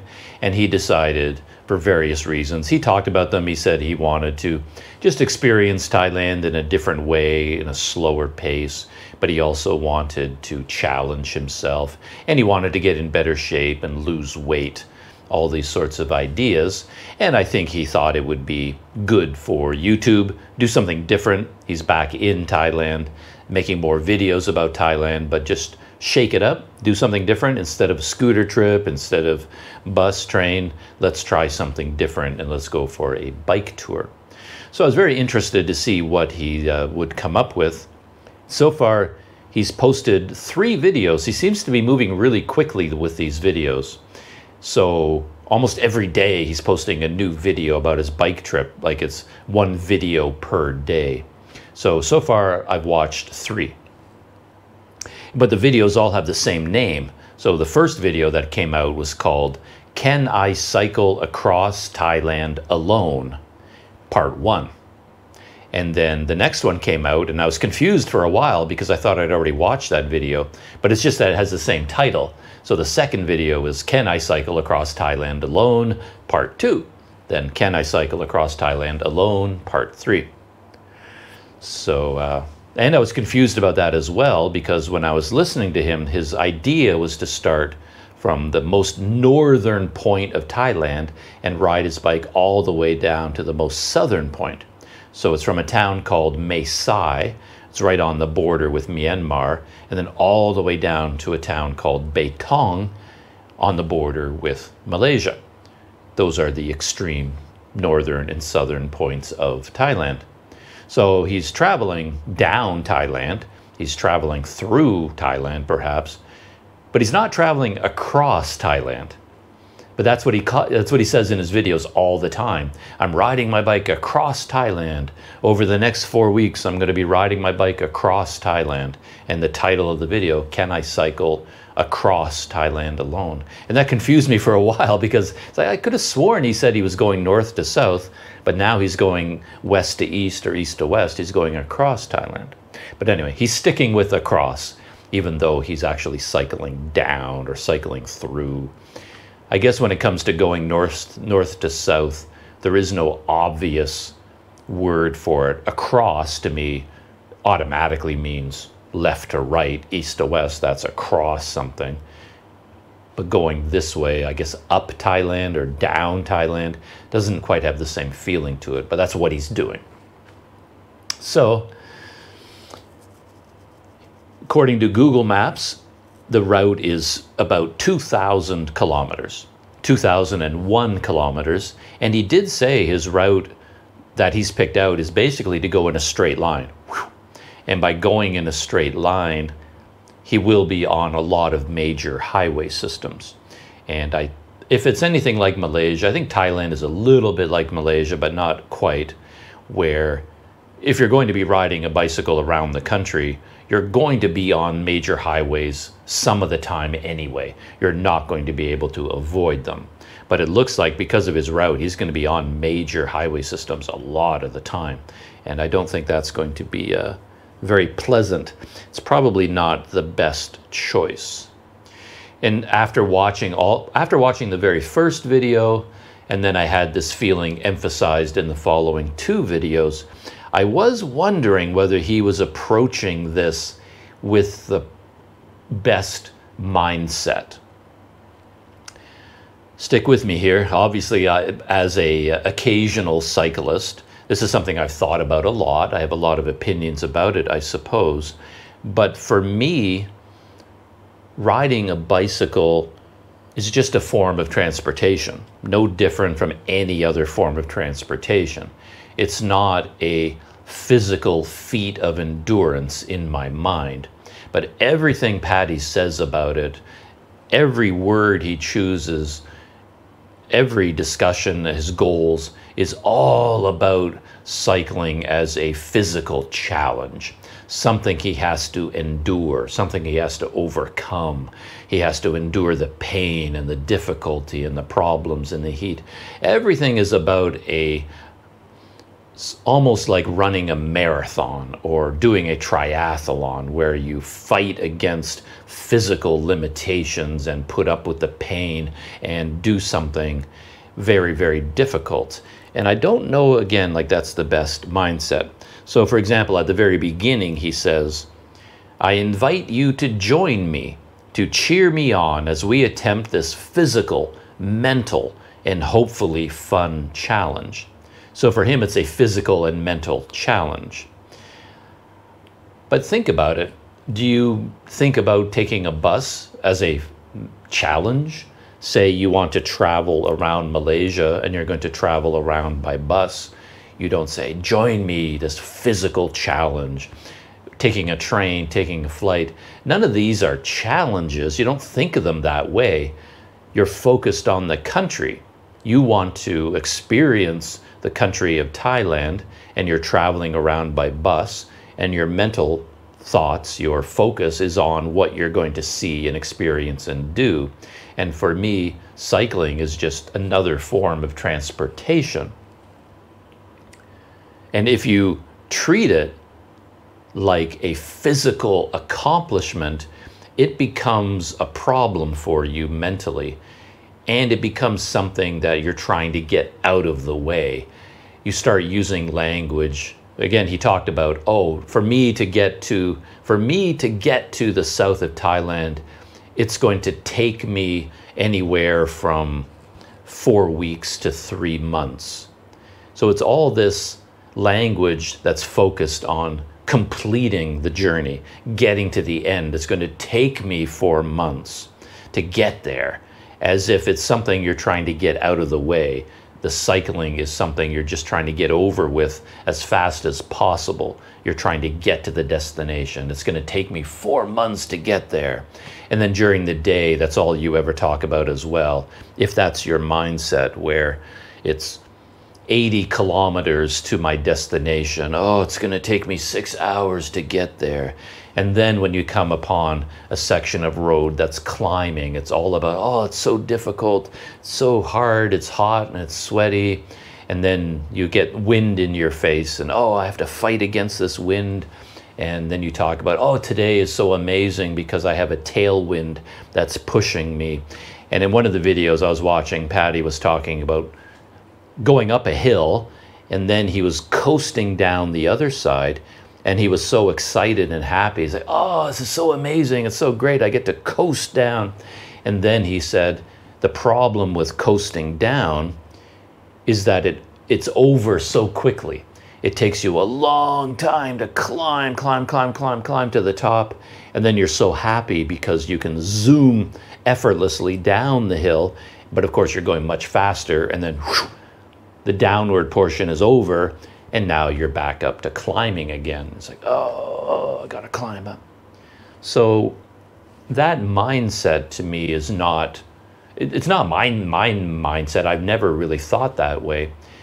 And in a way, it can be a little bit of a mental habit that you can train yourself out of. So when I started bike touring, my main motivation, to be honest, was to avoid taking buses. I disliked the hassles of bus travel and the discomforts of bus travel and the weird sort of routine that gets imposed on you traveling by bus from big city to big city. Get out of the bus station, all the touts want to take you by taxi to their hotel, and then you've got to somehow get more transportation to your hotel, and then when you leave, You want to explore that city, you're looking for transportation. Now you want to go to the next place, you just naturally end up back at the bus station, fighting through the systems, figuring out how to buy a bus ticket, sitting on a bus for 12 hours, 24 hours to get to the next big city. And I just didn't enjoy that very much. And I stumbled across this idea that maybe I can ride a bicycle and maybe that would be more enjoyable. And for me personally, it was. So cycling for me was just a choice of transportation, and overall, for me, it was more enjoyable than taking the bus. So the physical side of riding a bike was, I wouldn't call it irrelevant, it's central to the journey, but it's not something to avoid, it's just the way it is. And I've talked about this many times in my life, and I've probably talked about it on video. I often think about a passage from the book Zen and the Art of Motorcycle Maintenance. And the main character, the author of that book, he was talking about hiking up a mountain, very steep mountain, and climbing to the top. And he was with his son, and his son was complaining all the time. His son was complaining about everything, about how tired he was, and how, oh, when are we going to get to the top? When are we going to get to the top? And there was a section in the book about how that's the wrong way to think about it. It's not about getting to the top. You're not just trying to get this out of the way. If that's all you want, well, why not just get there by helicopter? The point is to be in the moment. And instead of thinking about how long it's going to take you to get to the top of the mountain, what you do is just adjust your perspective so you're immersed in the experience of one foot in front of the other. You're focused on your breathing. You're listening to the woods around you, the birds, the animals. You're observing things. So it's all about immersing yourself in the experience. And if you're immersed in the experience, the length of the hike, the length of the bike ride is irrelevant. The hike to the top of the mountain could be 2 hours long. It could be 20 hours long. It should not make any difference to your experience of it because you're just living that moment as it happens. And it could go on for the rest of your life. You could be climbing up this mountain for the next 30 years, and then that is just the experience that you're living through, and you just enjoy it and lose yourself in it and accept it, for that is going to go on for all 8 hours of today. And now after that, you spend the night in your tent or in your hotel, wherever you've arrived, and the next day you just start riding the bike again, switching back to cycling away from hiking. And then you just use the bike as transportation, and then you're just pedaling. And the one thing about bike touring, which I learned many, many years ago, I learned decades ago, it's always uphill. So if you start fighting this idea of uphill climbs, you're just going to lose, because I noticed this in Canada too, because I've ridden a bicycle across Canada, but I've also driven a car across Canada. And when you go through the prairies of Canada in a car, you feel like the land is flat. Everybody talks about the prairies, just endless flat plains that go on forever. That's your impression. But when you're on a bicycle, even in the prairies, you're always going up, always up. Again, because as Paddy pointed out, you're going slow when you're going up and then fast going down. Now you're going up again.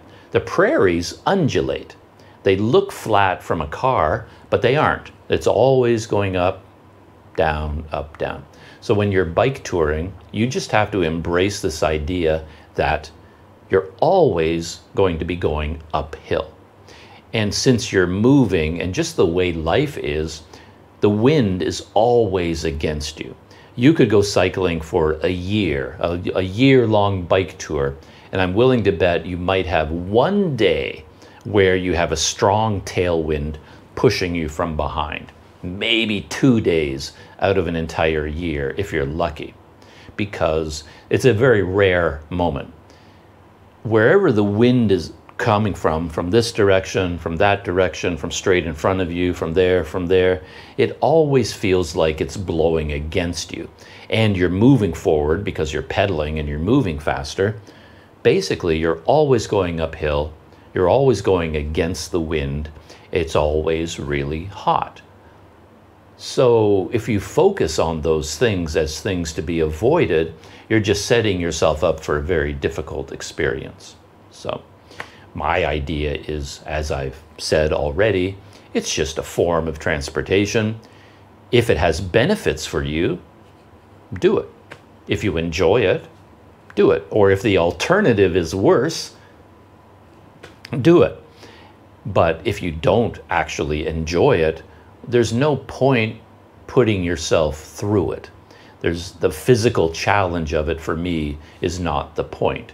But if it is the point for you, all you're doing is trying to get to your destination, so the bike ride is over, you just want to finish it. It's like, oh, I finally made it 2,000 kilometers, and you celebrate when it's over, and you give your bicycle a kick because, you know, it caused you so much pain.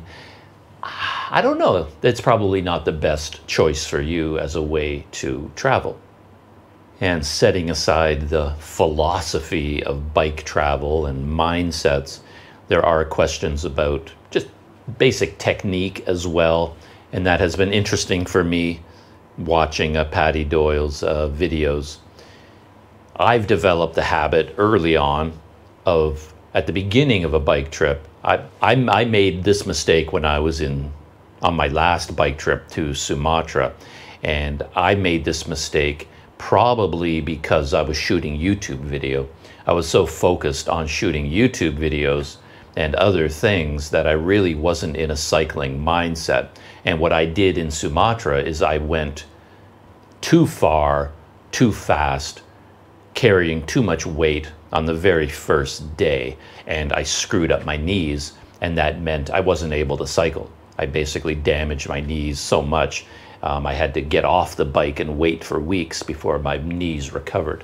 So what you need to do, if you're going on a long bicycle journey, the first day, in my opinion, could be 1 kilometer.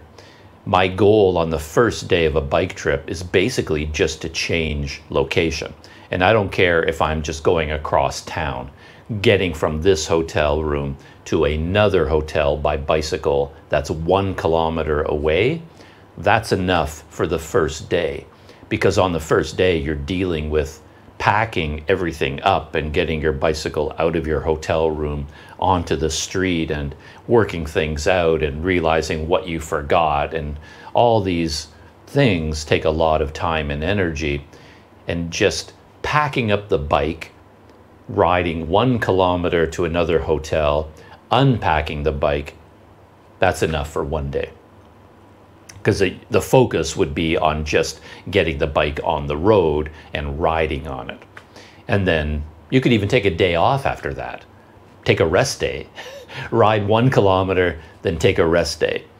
And then the day after that, ride 10 kilometers. Wake up in the morning as late as you want, have a nice breakfast, cup of coffee, listen to music, whatever it is you do, leisurely. Or get up at the crack of dawn when it's still cool, which is a good thing for bike touring, and then ride 10 kilometers and then end the day at 9 o'clock in the morning. If you've covered your 10 kilometers by 9 because you started cycling at 6 at dawn, that's a great day. That's a great day number 2. Ride 10 kilometers, check into a hotel, set up your tent, camp for the night, whatever it is you're doing. Day after that, 12 kilometers. Next day, 15. Work your way up to 20 kilometers per day. It's very, very slow, I realize, but you have to ease into it. And why not? You're there to, in Paddy's case, you're there to experience Thailand. So who cares how far you go in a day? The focus should be on having as enriching a day as possible. That should be your focus. In fact, if you're shooting a YouTube video on a bicycle trip, based on all the YouTube videos I've watched, you shouldn't even show the bicycle. That's not the point. if your video is about riding the bicycle, the mindset again isn't the best. You should be concentrating on showing Thailand and your experiences during the day, the meals, people you meet, places you stop and explore. The bicycle is just how you're getting to all these different places of interest. The bicycle isn't the point. The places of interest are the point, which is sort of a thing. So you got to ease into it. And then if you want to, you can, in a place like Thailand, even for me, I'm a bit of a wimp, to be honest, when it comes to cycling. I'm very slow. I'm not very strong. I'm not very tough. 100 kilometers in a day is too much for me. It kills me. That's a long distance. So even if I've ridden a bicycle for months, I've been bike touring for months already, I'm in shape, I'm in the rhythm, even then I won't ride 100 kilometers in a day. I'll aim for maybe 60, 70, 80. That'll be my maximum. But I noticed that Paddy Doyle, day number 2, he aimed for 100 kilometers. And as soon as he said that, I just went, oh, I don't. Yeah, maybe you can do it. I know I couldn't. So his very day 1, he rode 60 kilometers. And again, I thought his language was a little bit off because he started the day and he said, today is going to be an easy day, only 60 kilometers. So if you're already thinking in terms of easy days and hard days, it sounds like you're just trying to get the bike ride over with. And I think you should just experience the moment, just ride the bike and don't worry about anything like that. But yeah, day 1, he went 60 kilometers. And at the end of that day, I think he was feeling pretty confident. He was like, yeah, that was great. I really enjoyed that. And it was easy to do. So he kind of felt inspired. And then for day number 2, he was looking at Google Maps and he picked a city to get to that was 100 kilometers away. And he said, day 2, 100 kilometers. And then if I do 100 kilometers a day, my journey will be over in 20 cycling days. He can kind of head. But of course, that day when he rode 100 kilometers, he started to suffer. And his knees started to hurt. He was exhausted. He was mentally worn out, just being on those busy highways for that long. And he was meeting up with a friend at the end of the day. And in his mind, he was arriving at the hotel mid-afternoon. He's going to hang out with his friend and then have a beer and hang out and have fun. But I think 6 o'clock in the day, the sun has already been going down, it's getting dark, and he's still out there cycling because he hasn't finished the 100 kilometers yet.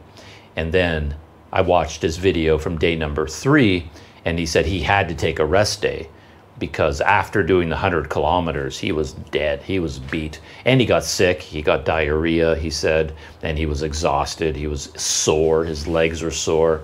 And as he started, he had a whole rest day. And then day number 3, when he started cycling, he was talking about how stiff his legs were, and he couldn't even lift them up to get them over the bicycle. So doing 60 kilometers your first day, 100 kilometers your second day, it's just asking for trouble. It's asking to be in a lot of pain. And when I was younger, to be honest, I never really worried about my knees.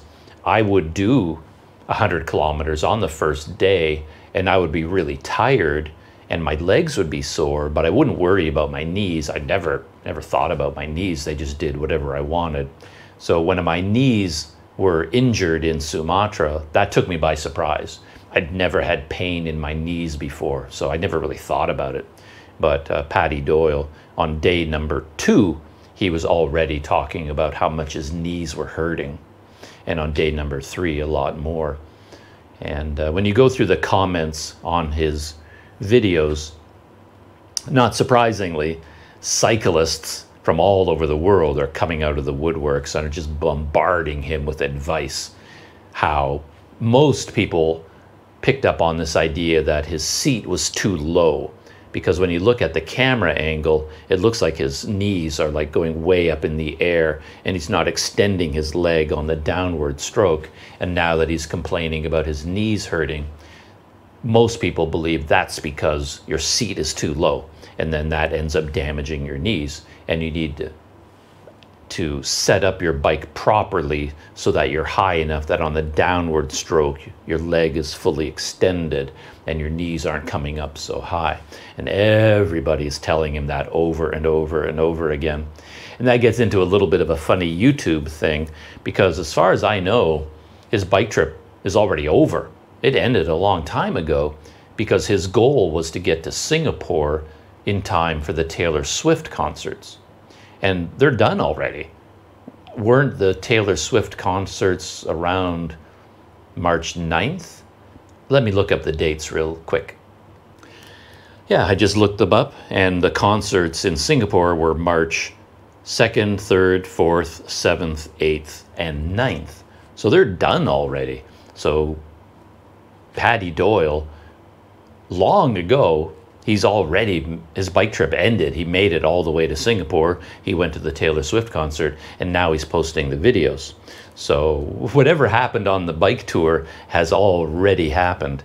But of course, everybody who watches one of his videos, they're leaving a comment for him as if he's on the bike right now at the beginning of his trip. So everybody is giving him advice for how he should move his seat up, how he should adjust this, how he should put a rear view mirror on his bike. Lots of advice about proper hydration and electrolytes. Get a bunch of cyclists talking and you're going to get a lot of advice, let me tell you. And yeah, he's getting this avalanche of technical advice about what to do to change on his bike, how to. But of course, all of this is pointless because the bike trip is over. It ended a long time ago. What's the date today? I mean, today is March 21st, and he would have been there at least by March 9th. So, meaning his bike tour would have ended somewhere around the end of February, basically, because he had to get to Singapore as well. Anyway, so I find that kind of funny. And it's also kind of funny to think of it from Paddy's point of view, because he is replying to a lot of these comments, but in his replies, he's reluctant to be honest. So if someone says to him in a comment, your knees are hurting because your seat is too low, what you need to do is raise the seat up. And if Paddy replies to that comment, the honest reply would be, thank you very much for the tip. Unfortunately, the bike ride is already over. This trip finished 4 weeks ago, so it's too late for me to raise my seat. And somebody tells him, oh, you really need to buy this kind of electrolytes. And he'd have to say, well, thank you very much, but the trip is already over, so there's nothing I can do now. I just drank water. Or you really need to get a rear view mirror. You need to get this, you need to get that, and you need to get cleats and click into your pedals for proper torque and energy transfer. Oh, thank you very much, but the bike trip is already over, so there's nothing, I can't change anything now. But he doesn't say any of that. He just has to say, thank you very much. That's a great idea. Yes, that sounds wonderful. So he has to toe the line between not being honest, but not lying at the same time, right? It's kind of a strange YouTube thing. Just a follow-up on that cycling philosophy, because I wrote something here in my notes that expresses my ideas a little bit better, perhaps. And it's this whole idea of your mindset and using the verb take in particular. So, for example, a long time ago, decades ago, I went to Ethiopia on a bike tour. So my plan was to fly to Ethiopia with a bicycle and then explore Ethiopia on a bicycle. So would you ask the question, how long will it take? How long will it take to ride your bicycle in India or in Ethiopia? The question doesn't make any sense, because I'm going there to experience Ethiopia on a bicycle. How long will it take? Well, it won't take. There's nothing I'm trying to accomplish. I'm just going to be there for as long as I can afford to be there, for as long as my visa allows me to be there. I'm just there to have an experience, and the experience will be some of the time at least traveling around on a bicycle. So the whole idea, even the question, well, how long is it going to take, makes no sense. So that kind of mindset, I think, should be applied to this. He is going in a straight line, north to south, so you can think of it more as a one trip, and you can ask how long will it take, but it would be better to think of it more in the sense of I'm going to be riding my bicycle in Thailand, and that is an experience. And how long will it take? Well, it will take as long as it happens. And then you get yourself out of this habit of thinking about how many kilometers did I cover yesterday? How many am I going to do tomorrow? You just simply throw all those thoughts out the window and you just live your life, and you're experiencing a country on a bicycle. And that would be just a better approach mentally, I think. I don't know if that's added to anything, but this whole idea of going to a country like Ethiopia on a bike tour, and how this question, how long is it going to take, it's not logical from that point of view. Say, oh, how long will it take? Well, I have a 60-day visa, and I think I can extend it for 4 more months. So I think I will be in Ethiopia for 6 months riding my bicycle, but it's not like, how long will it take? That question doesn't compute. And then if you take that idea and apply it all the time, that seems like a good mindset for a bike tour. A couple of technical notes. One is that he started the trip with a GoPro, as always, or some kind of action camera, and then an Insta360 camera, I assume the latest one, the X3. And he has the X3 mounted on his handlebars with the invisible selfie stick. And he's been using that quite a bit. But I have to say, so far, I don't like it. I don't know exactly how he's doing it. I think he's reframing the video on a computer. So when I reframe 360 video, I do it on a smartphone because I think it looks more natural, where you're reframing by physical motion, and it has a smooth camera dolly feeling to it. But you can also do the reframing in the Insta360 software on your laptop, but then you're using what do they call them? Key points? And you basically give a starting point and an ending point for the camera movement. But I find that it takes a long time to do, and it's really hard to do, and it's really hard to make it look natural. So when you use this key point, it's not key points. I can't think of the word right now. I'll use key points for now. But you want the camera to move, and you start here with a key point, and you want the movement to end over here, or swing all the way around and end there, and you enter another key point. And then, to my eye, when the camera starts moving, it's really jarring, because it's really pointing one direction, and suddenly it just jerks and moves really, really quickly and stops. It's like a sudden motion. It's jittery. And then if you do it by hand, it's a much smoother feeling to me, where the camera is kind of moving anyway. Because you're holding onto your phone, it adds a little bit of camera motion, and then you just gradually move it around in an arc. It feels like a more natural movement. I think he's doing it with his laptop, so I see a jerkiness in the camera motions. But even the camera position, somehow the 360 view of him on his bicycle feels too distorted to me. It's too weird and bulbous, and as distortion curves all around it. And it could be because the camera seems to be very close to him. Because, as I know from experience, if you want to extend the 360 camera far away, you have to come up with a very specialized mounting system. Because if you extend it far advance of the bike to get a nice wide shot where it's not quite as distorted, you can't just screw the base into a tripod thread or something. It's going to bend down, it's going to snap. You have to have dual mounting points. And it's very hard to fix that, as I found out when I was trying to do it. But I'm pretty sure he has the camera extended a very short distance, and somehow there's something disturbing to me about the image that he's getting. And on day number 2, he talked about how he reviewed his 360 footage and he didn't like it because it was too dark.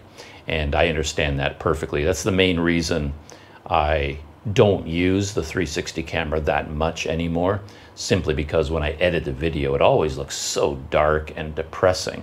And the advantage of the reframing, the different camera angles, is not a big enough advantage to outweigh how ugly the video looks. So if it's a normal, somewhat overcast day, I won't use the 360 camera because it looks ugly. It's too dark. The only time I'll use it is on a really bright sunny day. Then it works really, really well. So yeah, it'll be interesting to see how his video filming progresses over time, how he uses the 360 camera, how he uses his action cameras, because filming on a bicycle is hard. It's difficult and it takes a lot of energy. I remember now that when he announced his bike tour, he came right out and said he's not going to be editing or posting videos during the bike trip because he won't have enough time to ride the bike and edit video. So he said right away that the bike trip, I'm going to do it and then I'll post the videos. But as they're being posted, of course, it feels like it's happening right now, and everybody is leaving comments on the assumption that he's riding his bike in Thailand right now, and I really want to give him good advice, so I'm going to tell Paddy, do this, and it will help him.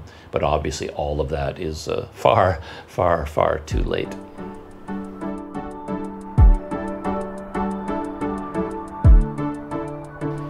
Itchy boots. Unfortunately, I have a lot of things to talk about here as well. I didn't realize I had so many thoughts about Paddy Doyle's video, and then itchy boots and technology and everything that I've been talking about. But her latest video that I just watched it this morning, actually, I couldn't sleep, so I watched her video. It's called From Being Locked Up in Ethiopia to Getting on a KTM in Madagascar in 1 day.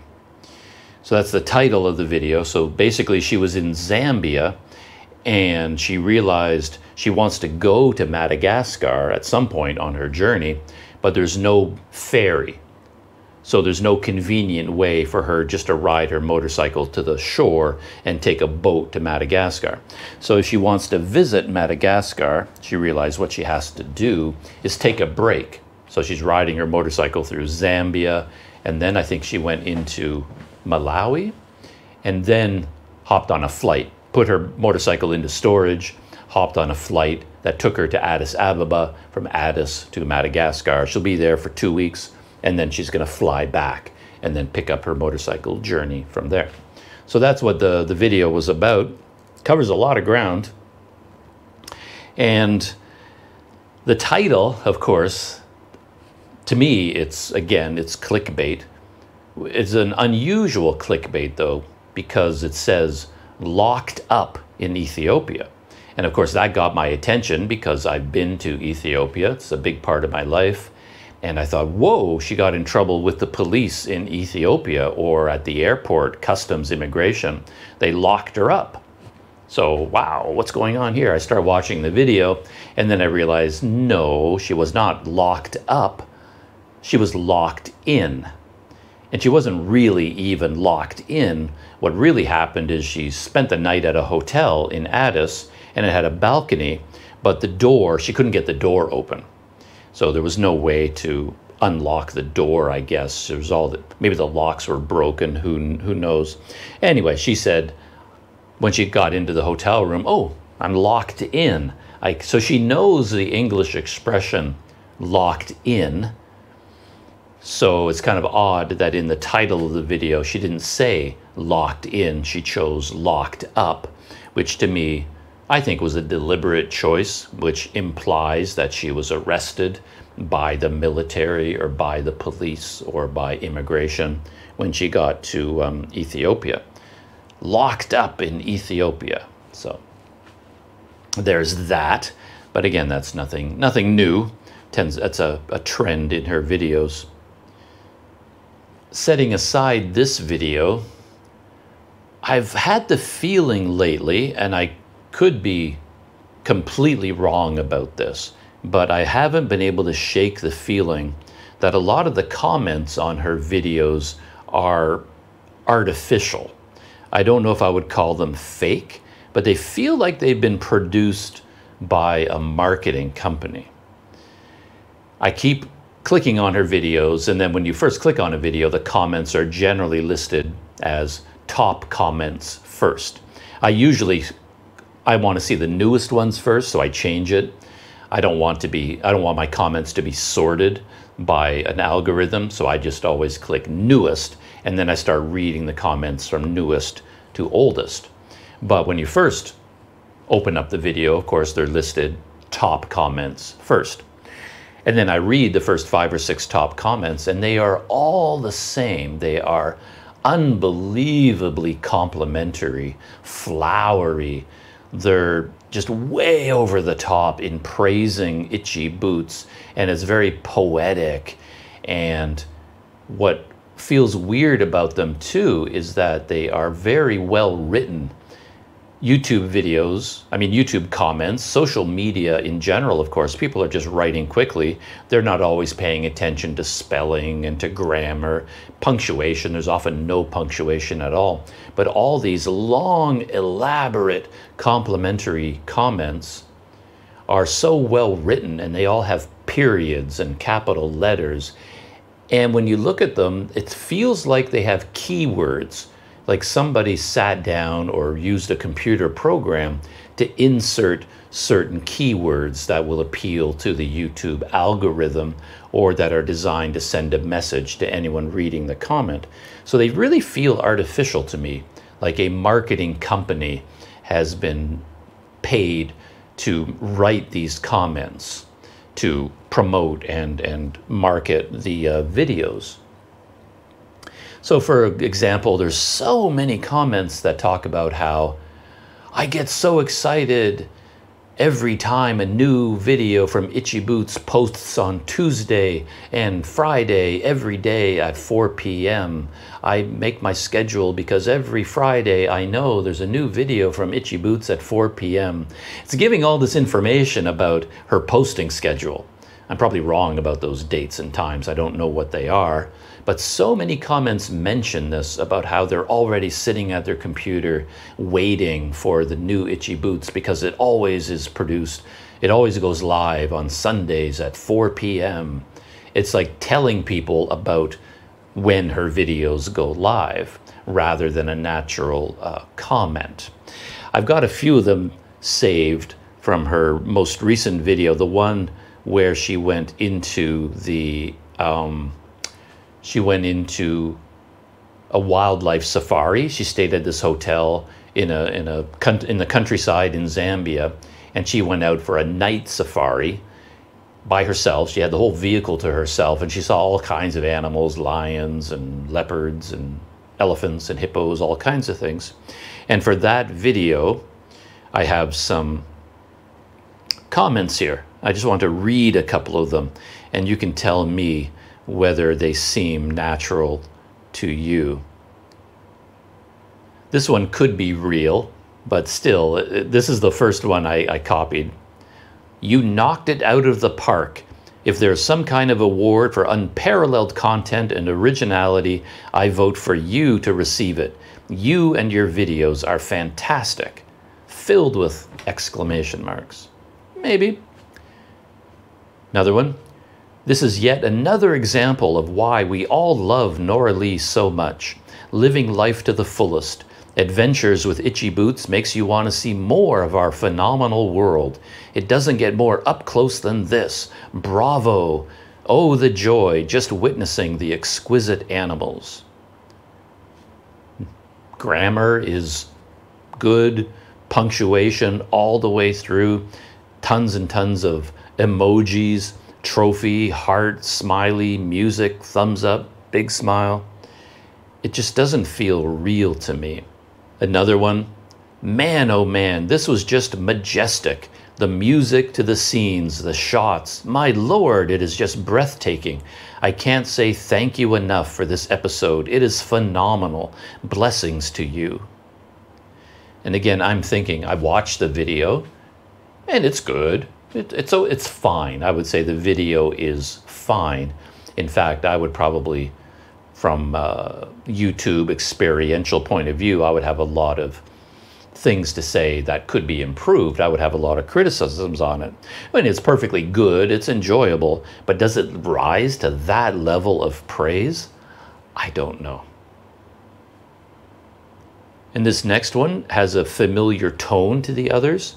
The genuine joy that radiates from your face, illuminating the scene like a 1,000-watt light with its authenticity and sincerity. Just a lot of adjectives in there for a YouTube comment. It's just not very common. Next one, a beacon of hope and so much more. Norley, you keep the adventure alive in all of us. Thank you for bravely facing each day and sharing it with us. A bit over the top. Here's a long one. I must say I found her videos to be truly exceptional compared to the commercially produced ones. Despite being produced by one crew, it surpassed the likes of Discovery Channel and other big productions in terms of editing, cinematography, and videography. What I love most about all her videos are the valuable insights on history that we gained from every episode. It is the best travel documentary vlog I have ever seen on YouTube thus far. A bit much, and to be honest, valuable insights on history. That's one feeling I have about her videos, is that she never talks about history. She's gone through all of Africa, but all her videos are about riding the motorcycle. She doesn't talk about the history. She doesn't talk about the countries, the language, the culture, the music, the food. She doesn't focus on any of that. It's all about riding the motorcycle. So why would this comment focus on amazing insights about history from every episode when there really aren't any at all? Another one, wow, Norley, what an amazing episode. You hit the jackpot. I could feel the excitement building up as I was watching you ride. This is what we have been waiting to see. The nighttime safari was especially cool. I could feel my heart beating faster with anticipation. Your brilliant filmmaking and editing made us feel the experience. And then you left us hanging at the climax. Africa and Nora Lee have delivered the wildlife. Thank you for sharing with us. Let's go. Next episode, please. Hugs and cheers from Texas, USA. I feel like if I asked one of the new AI chatbots to write a comment praising a travel video, the AI would write this. It doesn't feel like a human being wrote it. Another one. Nora Lee is providing a new type of documentary that beats all competition of high cost, showing the world in a completely self-contained and natural view without the drama and with a smile. And that comment has 500 likes and 12 replies. And again, it's comparing her video favorably to commercially produced documentaries about wildlife. And I see that same phrasing coming up over and over, talking about authenticity. Things like that. Another one, I swear to God, this is the only channel that I see so much engagement from fans and people following Nora Lee. I think the authenticity and the spirit of this woman is what makes us all jealous in a healthy way, because deep down inside we all want this kind of freedom from ourselves. Keep going. 3 exclamation marks. While the media lambastes us with so much negativity, Nora Lee comes to the rescue. She shows us there's a world out there with smiling faces, friendly people, and stunning landscapes. We are blessed to have this brave lady in our lives, allowing us to experience a world which many of us would otherwise never know. It goes on and on and on and on. And the thing is, those same style of comments appear after every single video. And I suppose they could all be genuine. If you told me they are, I'm not going to call you a liar, because I've also noticed that she gets a lot of viewers in their 70s. And maybe people in their 70s would write this way. Maybe they're not part of the modern generation that does all short form with no punctuation, and they pay attention to proper grammar and syntax and punctuation. And they have enough time on their hands to write such a long comment. Maybe Nora Lee videos are a big part of their lives because they're 75 years old and they're not doing anything else, and they just have a lot of time to really engage with her videos and write long paragraphs praising her and her videos and really feeling like they have a strong connection. So it's a possibility, because it's very rare to see people of that age on YouTube. I watch a lot of YouTube channels. I never see anybody saying, I'm in my 70s and I love your videos. I'm 74 years old and your videos really... I never see that anywhere else, only on her videos. And I never see this kind of over-the-top praise, the flowery adjectives. You see complimentary things on other YouTube channels, but you never, ever see anything that comes close to this. Her channel seems to be unique in that way. And there's one right there, what I was talking about. This one could very well be real. It's very short. It said, "This may be the very best animal video in the wild I have ever observed, and I am 75 years old. Thank you." There's a lot of comments where people say how old they are. I'm in my 70s, I'm 78 years old, I'm this, I'm that. And you just don't see that on other channels. And again, his compliment that this is the best wildlife video I've ever seen, he must not have watched a lot of wildlife videos, because Itchy Boots was sitting in a car, in an open Jeep, I guess, on a road, and the animals were all walking up and down the road in the exact same place. So in my lifetime, through my father, we all have fathers like that, I have watched a lot of wildlife documentaries in my lifetime, hundreds of them. And out of all of the hundreds of commercially produced wildlife documentaries I've seen, all of them are better than this. It's just a YouTube video, and she was just sitting in a Jeep filming animals on a road. At least wildlife documentaries, they make the effort to hide in a hide and film the animals in a natural environment where they go, where they sleep, where they hunt, where they eat, interactions between the animals, and they talk about the biology of the animal and their habitats and their habits and their biology. So there's a lot of information in a regular animal wildlife documentary, and a lot of video of the animals in their natural habitat. And Itchy Boots' video has none of that. There's no information about the animals. There's no natural habitat. There's no natural behavior. It's just animals walking up and down a road. And it's an interesting video, but it is a YouTube video. So it does seem odd to me that there are so many comments praising it as being so much better than a professionally produced wildlife show. These people must not have watched many wildlife shows in their lifetime. Either that, or they are produced by a bot, by some sort of an algorithm, an AI writing these comments, hitting the keywords, things like that. Yeah, I wonder. I'm just saying, I'm just wondering. One final thought about this video, and I've talked about this in the past, and what I end up thinking about a lot, because of my personality and my perspective, is the video compared to reality. So many people talk about being inspired by her videos, And I also fall into that camp. I feel very inspired by her videos. I see her doing so many things, and it makes you feel like you want to do those things, right? You want to follow in her itchy boots footsteps. You sit around thinking, oh man, I wish I could ride a motorcycle through Africa. I really want to go there and there and there and there. I want to go to that place and see those animals. Now I want to go to Madagascar. And it all comes across in the videos as something very wonderful and enjoyable, pleasurable, exciting, something you'd want to do. But then break it down as to what really happened.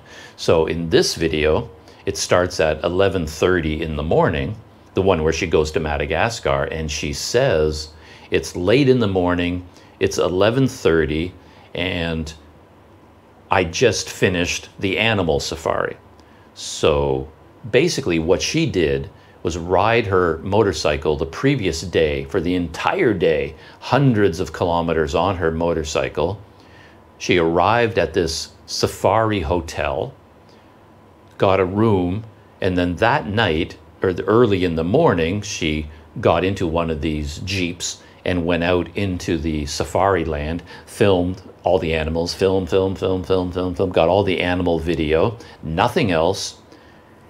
And now she's on her way, she's getting back on her motorcycle. She's gonna ride all day, cross the border into Malawi, get there, put her motorcycle into storage, hop on a flight to Addis Ababa, where she thought originally she has a 12-hour layover in the airport where she's going to have to sleep on the floor, and then fly to Madagascar, and then get another motorcycle there, spend one night, and the very next morning she's going to be riding her motorcycle through Madagascar. So from that point of view, it sounds to me like an awful experience, horrible experience. If this hotel in the safari lands was so amazing, why not spend at least 2 nights there? Spend 3 nights. I would spend a week there if I could afford it. Every place where she is, where she spends 1 night, I would spend a week because I just like to move slower. But can you imagine riding all day in a motorcycle to arrive at the safari in the late afternoon, then early the next morning when it's still dark, you go out into the park and then take all your animal video, and that very day you're just packing up again to leave. You spend 0 time there.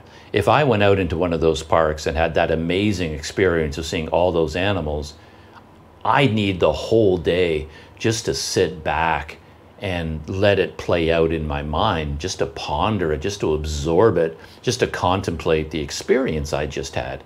And of course, in the old days, I would have been getting out my journal and writing about it. These days, I would be recording more video about it. I would record a behind-the-scenes video talking about the behind-the-scenes, how I got into the Jeep, how much it cost, and what exactly happened. And then I would spend another night there because I would want to go on a day safari. I would want to meet some of the people that work there, talk about the food, experience the place. But she did this animal safari, a motorcycle ride, a border crossing, putting her motorcycle in storage, a flight into Ethiopia, 12-hour layover, flying to Madagascar, all within, what, 48 hours or something like that? Non-stop work. And she didn't even show all the stuff she was doing. She had to pack up because she's leaving her motorcycle behind. She's getting a rental motorbike in Madagascar, so she needs to figure out, what cameras do I bring? I need these chargers. I need this mounting apparatus. How am I going to mount my cameras on the new motorbike? How am I going to bring my luggage? What luggage do I need? It's a lot of work to get that organized. And of course, she's busy online, making reservations, making arrangements. Because where she rented the motorcycle from in Madagascar, from a company there, the owner of that company came to the airport to pick her up, took her directly from the airport to the place where she right away got the motorcycle, loaded up all the luggage, loaded up all the cameras, and then rode to a hotel. She doesn't have a minute to breathe, not 1 minute to relax and enjoy what's going on. And in order to do this trip, in terms of luggage, what she ended up doing is she had one of her pannier bags, I guess, or one of her own bags, jammed with all of her computer gear and camera gear. That was all in one bag. And then she had to go out shopping. She got a taxi to take her to a shopping mall, and she bought a suitcase because she needed a small suitcase to put in her clothing, toiletries, little things like that. And then for the trip, she wore her entire motorcycle outfit, her motorcycle boots, her motorcycle armor, her chest protector, the neck harness. She had to bring her helmet as well. So she was wearing all of this stuff. And she said in the video, it was so hot. It was so brutally hot to be wearing all this stuff all the time on the airplane. But the reason she did that was because she didn't put it into luggage. And again, that whole experience, everything she did, I would have been absolutely miserable from beginning to end. When you just isolate video highlights, it looks amazing and it looks like a lot of fun, and maybe it was for her. Maybe she has more energy than I do. But when I actually break it down in my mind exactly what she did, the logistics of it, oh, I would have hated every second of it. Because as I said, if I went to that safari place and I rode my motorcycle the day before, I would arrive, spend the night, and the whole first day I wouldn't go on a safari. I would just spend that day getting to know the place, relaxing, enjoying the atmosphere, organizing the safari. Then that night I can go on the night safari, sure. But then the next day I want to spend the whole day just thinking about that experience and working on the video and taking pictures, all that stuff. And then another night, maybe a day safari, on and on. So if I'm going to travel all day one day, the next day for me is going to be a relaxing day, absorbing the experience day before I can do something new. But she never stops. It's just like experience, experience, experience, experience, boom, boom, boom, boom, boom, so tightly jammed together. And I'm exhausted just talking about it. I can't imagine how exhausted I would be if I tried to do what she did for that travel day. Yeah, I mean, I took a bus and a subway train to get from Port Dickson to Kuala Lumpur, and after that I was exhausted. I needed a week to recover from that experience. So yeah, I don't have her energy levels at all. One last thing about the video that jumped out at me, well, two things. One is when she crossed the border, she was waiting in this lineup, cars ahead of her. She rode up her motorcycle behind the car. She turned off her engine because clearly she had to wait for a while. And then the car ahead of her started backing up and was going to just back right up into her, was going to crash into her. And then she laid on the horn, like, hey, hey, hey, you know, trying to stop the guy, get his attention. I'm here, like, you're going to back into me. And then the driver of that car, he leaned out the window and gave her a bit of an argument, saying something like, you back up, you back up. And Nora Lee, to my surprise, and I think a few people left comments about this, she really stood her ground. I was so impressed with her. She did it with a smile. She did it with a laugh, but she basically told the guy, look in your mirrors.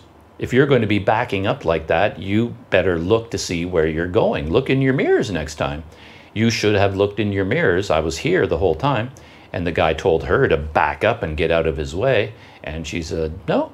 She got off her motorcycle and actually sort of walked towards him and stood there and with a smile and a laugh said, no, this is a parking area. We're in line for this. You want to get by me? Well, do it.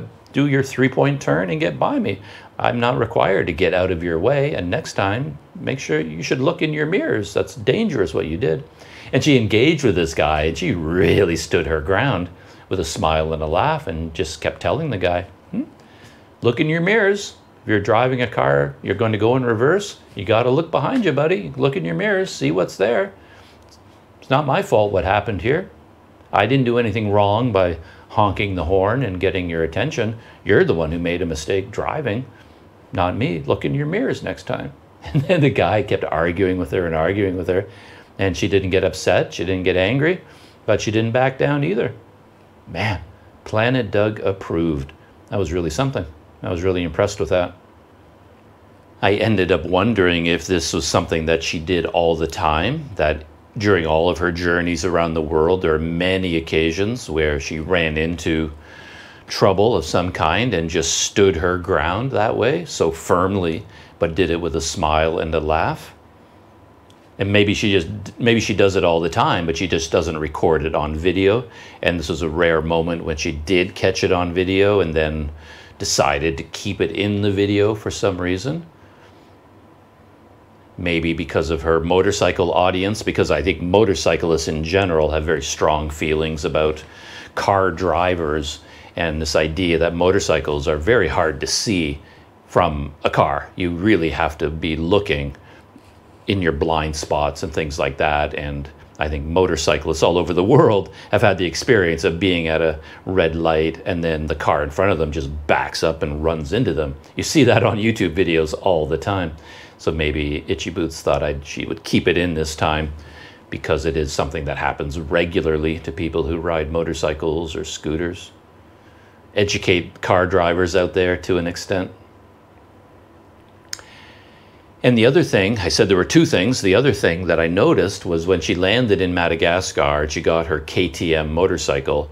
It's a brand new setup, of course, different handlebars, different height to the bike. She has to learn how to put luggage on it and mount her cameras and things like that.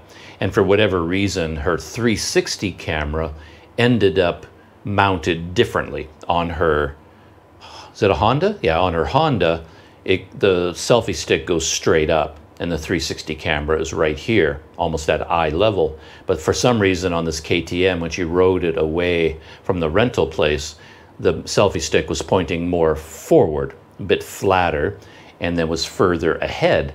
And she included some video from that camera, and I really liked it because the camera was farther ahead, so it had a wide shot, and you could see all of her handlebars and her Ace Pro camera, and you could see her moving the handlebars, steering the bike, and changing gears, or applying the brakes and the clutch, things like that.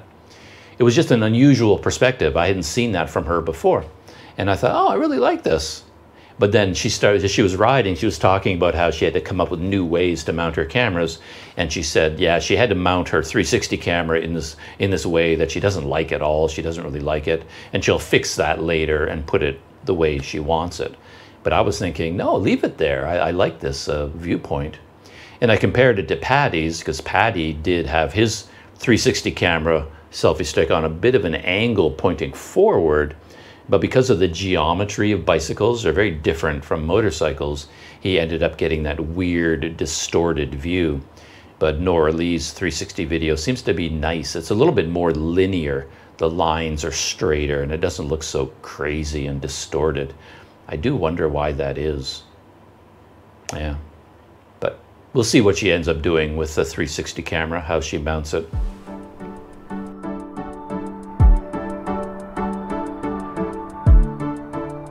For a pop culture roundup, the main thing I wanted to talk about was a new show on Netflix called The Signal. And it calls it season 1, but it doesn't feel like there's going to be more seasons to it. It could, I suppose. They could keep the story going, but it feels like a standalone story. 4 episodes in total, and it feels a bit like a very long movie that has been divided into 4 sections, into 4 pieces. Called The Signal. Original language is German. I'm not entirely clear on everything about the director and the writer and where it was shot and all that kind of thing, but it is basically a European production. And I love European shows quite often because they show such a different world compared to a typical Hollywood American TV show where You just sort of think everything is like the United States, but when you watch a television series, a good one from Europe, you do get a more sophisticated look at the world, where suddenly you've got people interacting who all speak different languages. You're dealing with a very sophisticated cosmopolitan cast. People are speaking all kinds of like Swedish and Swiss and Nordic and German and Italian and lots of different languages. There's just a certain sophistication to the production that you don't get in American shows for the most part. I really enjoy that. I like seeing the world from that perspective. And I just noticed on Rotten Tomatoes, there's no critic score because it's not a well-known show, and there aren't enough critic reviews to give them a score, but the audience score is 38%, which is quite low. And I can understand the low audience score because it is a slow burn. It's a show that requires patience. You have to have confidence that everything is going to make sense later on. There's a lot of things going on that you won't understand at the time, and you just have to trust the people who made the show that this will come back around, and you have to watch all the way to the end to understand everything that is going on. And even for me, I'm used to a slow build. I like shows like that.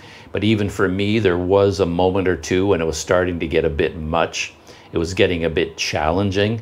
And I kept wondering, well, I hope we don't get to the end of this show and they suddenly do an exposition dump where all the stuff that you didn't understand, we're going to explain it all in 5 minutes. And then we're going to not explain the main thing, and we're going to leave you hanging. I was thinking, oh man, please don't do that to me. So I did have that feeling a little bit, but I enjoyed it. Science fiction, again, involving a space station. Something happens up on the space station. The astronauts come back down to Earth. There's a lot of intrigue, a lot of governments involved, a lot of shady secret organizations, a lot of commentary about human nature, I thought, where some bad things happened and people get blamed who really had nothing to do with it. And I don't know if that really happens in real life, but there were parts of the show that had a very negative point of view on human nature, where there's a disaster and a lot of people die, and then people just look for a scapegoat, whether they had anything to do with it or not. Complete irrational anger, where suddenly you've got these demonstrations outside and people are smashing windows and beating people up, and these are people who really had nothing to do with it. It was all misdirected anger. And kind of social media stuff, how all that can spin out of control. But there's a central mystery that I found is right up my alley, because this could have been a Star Trek episode, an older, thoughtful, sort of a Twilight Zone Star Trek cross, like a Star Trek episode, where there's a mystery and then you get the big answer at the end. And it surprised me. I was worried that there was going to be no answer. Of course, I won't tell you what the answer is, but there is an answer. Something happens at the end that brings everything together. And in terms of how big the story got, you needed something big at the end in order for it to balance out. It couldn't be something small. And I was thinking, how in the world are they going to do this? Because if you're thinking about the script, the story, you can see what directions they could go in. Okay, the story this could be what happens. This could be. You can see the options. And I'm wondering, okay, which one did they choose? What did they say was really going on? What was the mystery all about? And I was wondering whether the answer would be satisfying. Could it possibly satisfy this story? And I have to say, overall, it did. It was clever. It surprised me. I was not expecting it. Maybe you could see it coming. I could see people who are smarter than me could see it coming, but I didn't see it coming at all. And I thought it was interesting. It explained everything. Was it big enough? Yes. It was a happy ending in a way. I like that. The good people won in the end. The bad people got their comeuppance, and I like that. I was worried that all the bad people were going to get away with it, and the show would end up feeling very depressing and very sad. But you did get a happy ending, so that was good. The only thing is that when the ending all came together, all the threads, there was a little bit of a feeling on my part of, man, for that to make sense, for this to happen the way it happened, there were a lot of coincidences. A lot of moving parts had to happen exactly right in order to get this ending. And there was no way during the show you could have perfect confidence that this was how things were going to end. Everything could easily have gone wrong. So for the characters to figure out the mystery, to put the pieces of the puzzle together, and for everything to happen the way it did, a lot of things had to line up. And the chances of all those things lining up perfectly, to me, they're very, very slim. I did have that feeling. But as I said, the answer was very, very, very good, very satisfying. I enjoyed the acting. I liked the characters. There's a young child in it, and child actors can be annoying. This one was not. I liked her a lot. Yeah, good show. I really enjoyed it. On Netflix, and all about science fiction, space, the space station, all that kind of stuff. I thought it was a very intriguing show, and I was there for the whole show from beginning to end. I really enjoyed it. And only 4 episodes, so you don't have to take a long time to get to the end. However, if you tell me you didn't like that show, or you started the first episode and you just bailed because it was too boring, too slow, and it was too much, I'm not going to tell you you're wrong. I think you have to have a certain patience, a certain personality to really appreciate this show for what it is. Maybe I could say if you really enjoyed Close Encounters of the Third Kind, I mean, you enjoyed it enough that you could re-watch it and enjoy it just as much every time. Because I've seen Close Encounters of the Third Kind countless times in my life, and I could watch it again right now and enjoy it. And if you have that kind of personality, I think you would enjoy The Signal. But if Close Encounters of the Third Kind is a little bit too dry, a little bit too esoteric, a little bit too slow-moving for you to enjoy, The Signal might be a little bit challenging as well. So that's that. That's The Signal.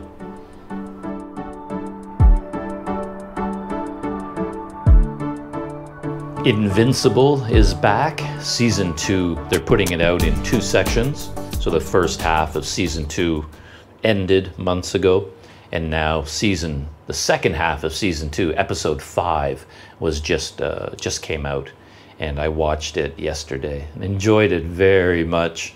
I love Invincible, and it's another story where you can have a lot of fun trying to anticipate what's going to happen, because they're not afraid of hard choices, where in a standard show, if you're watching the Justice League or Marvel or something, you know none of the main characters are ever going to really be hurt or die.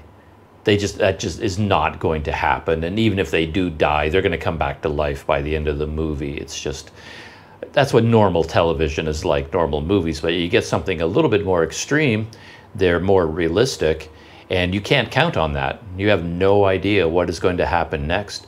They could all die, and they could just introduce all new characters. You don't know what they're going to do in this show. And from that point of view, there's some extreme stuff going on in episode 5, and it ends on a major, major set of cliffhangers, which I don't always like, but is like, whoa, you went down this road, and I'm wondering what is going to happen now. But anyway, it was good. Episode 5 was good, real good start to the second half of season 2. So Invincible is out there to enjoy. And there's sort of a long post-credit scene. You really have to stick around for this post-credit scene to get the full story. A lot going on there, which will be interesting. I'll give a hint. It's all about Alan. And if you know who Alan is, that's quite interesting. So, yeah. Invincible, Season 2, Episode 5. Planet Doug approved.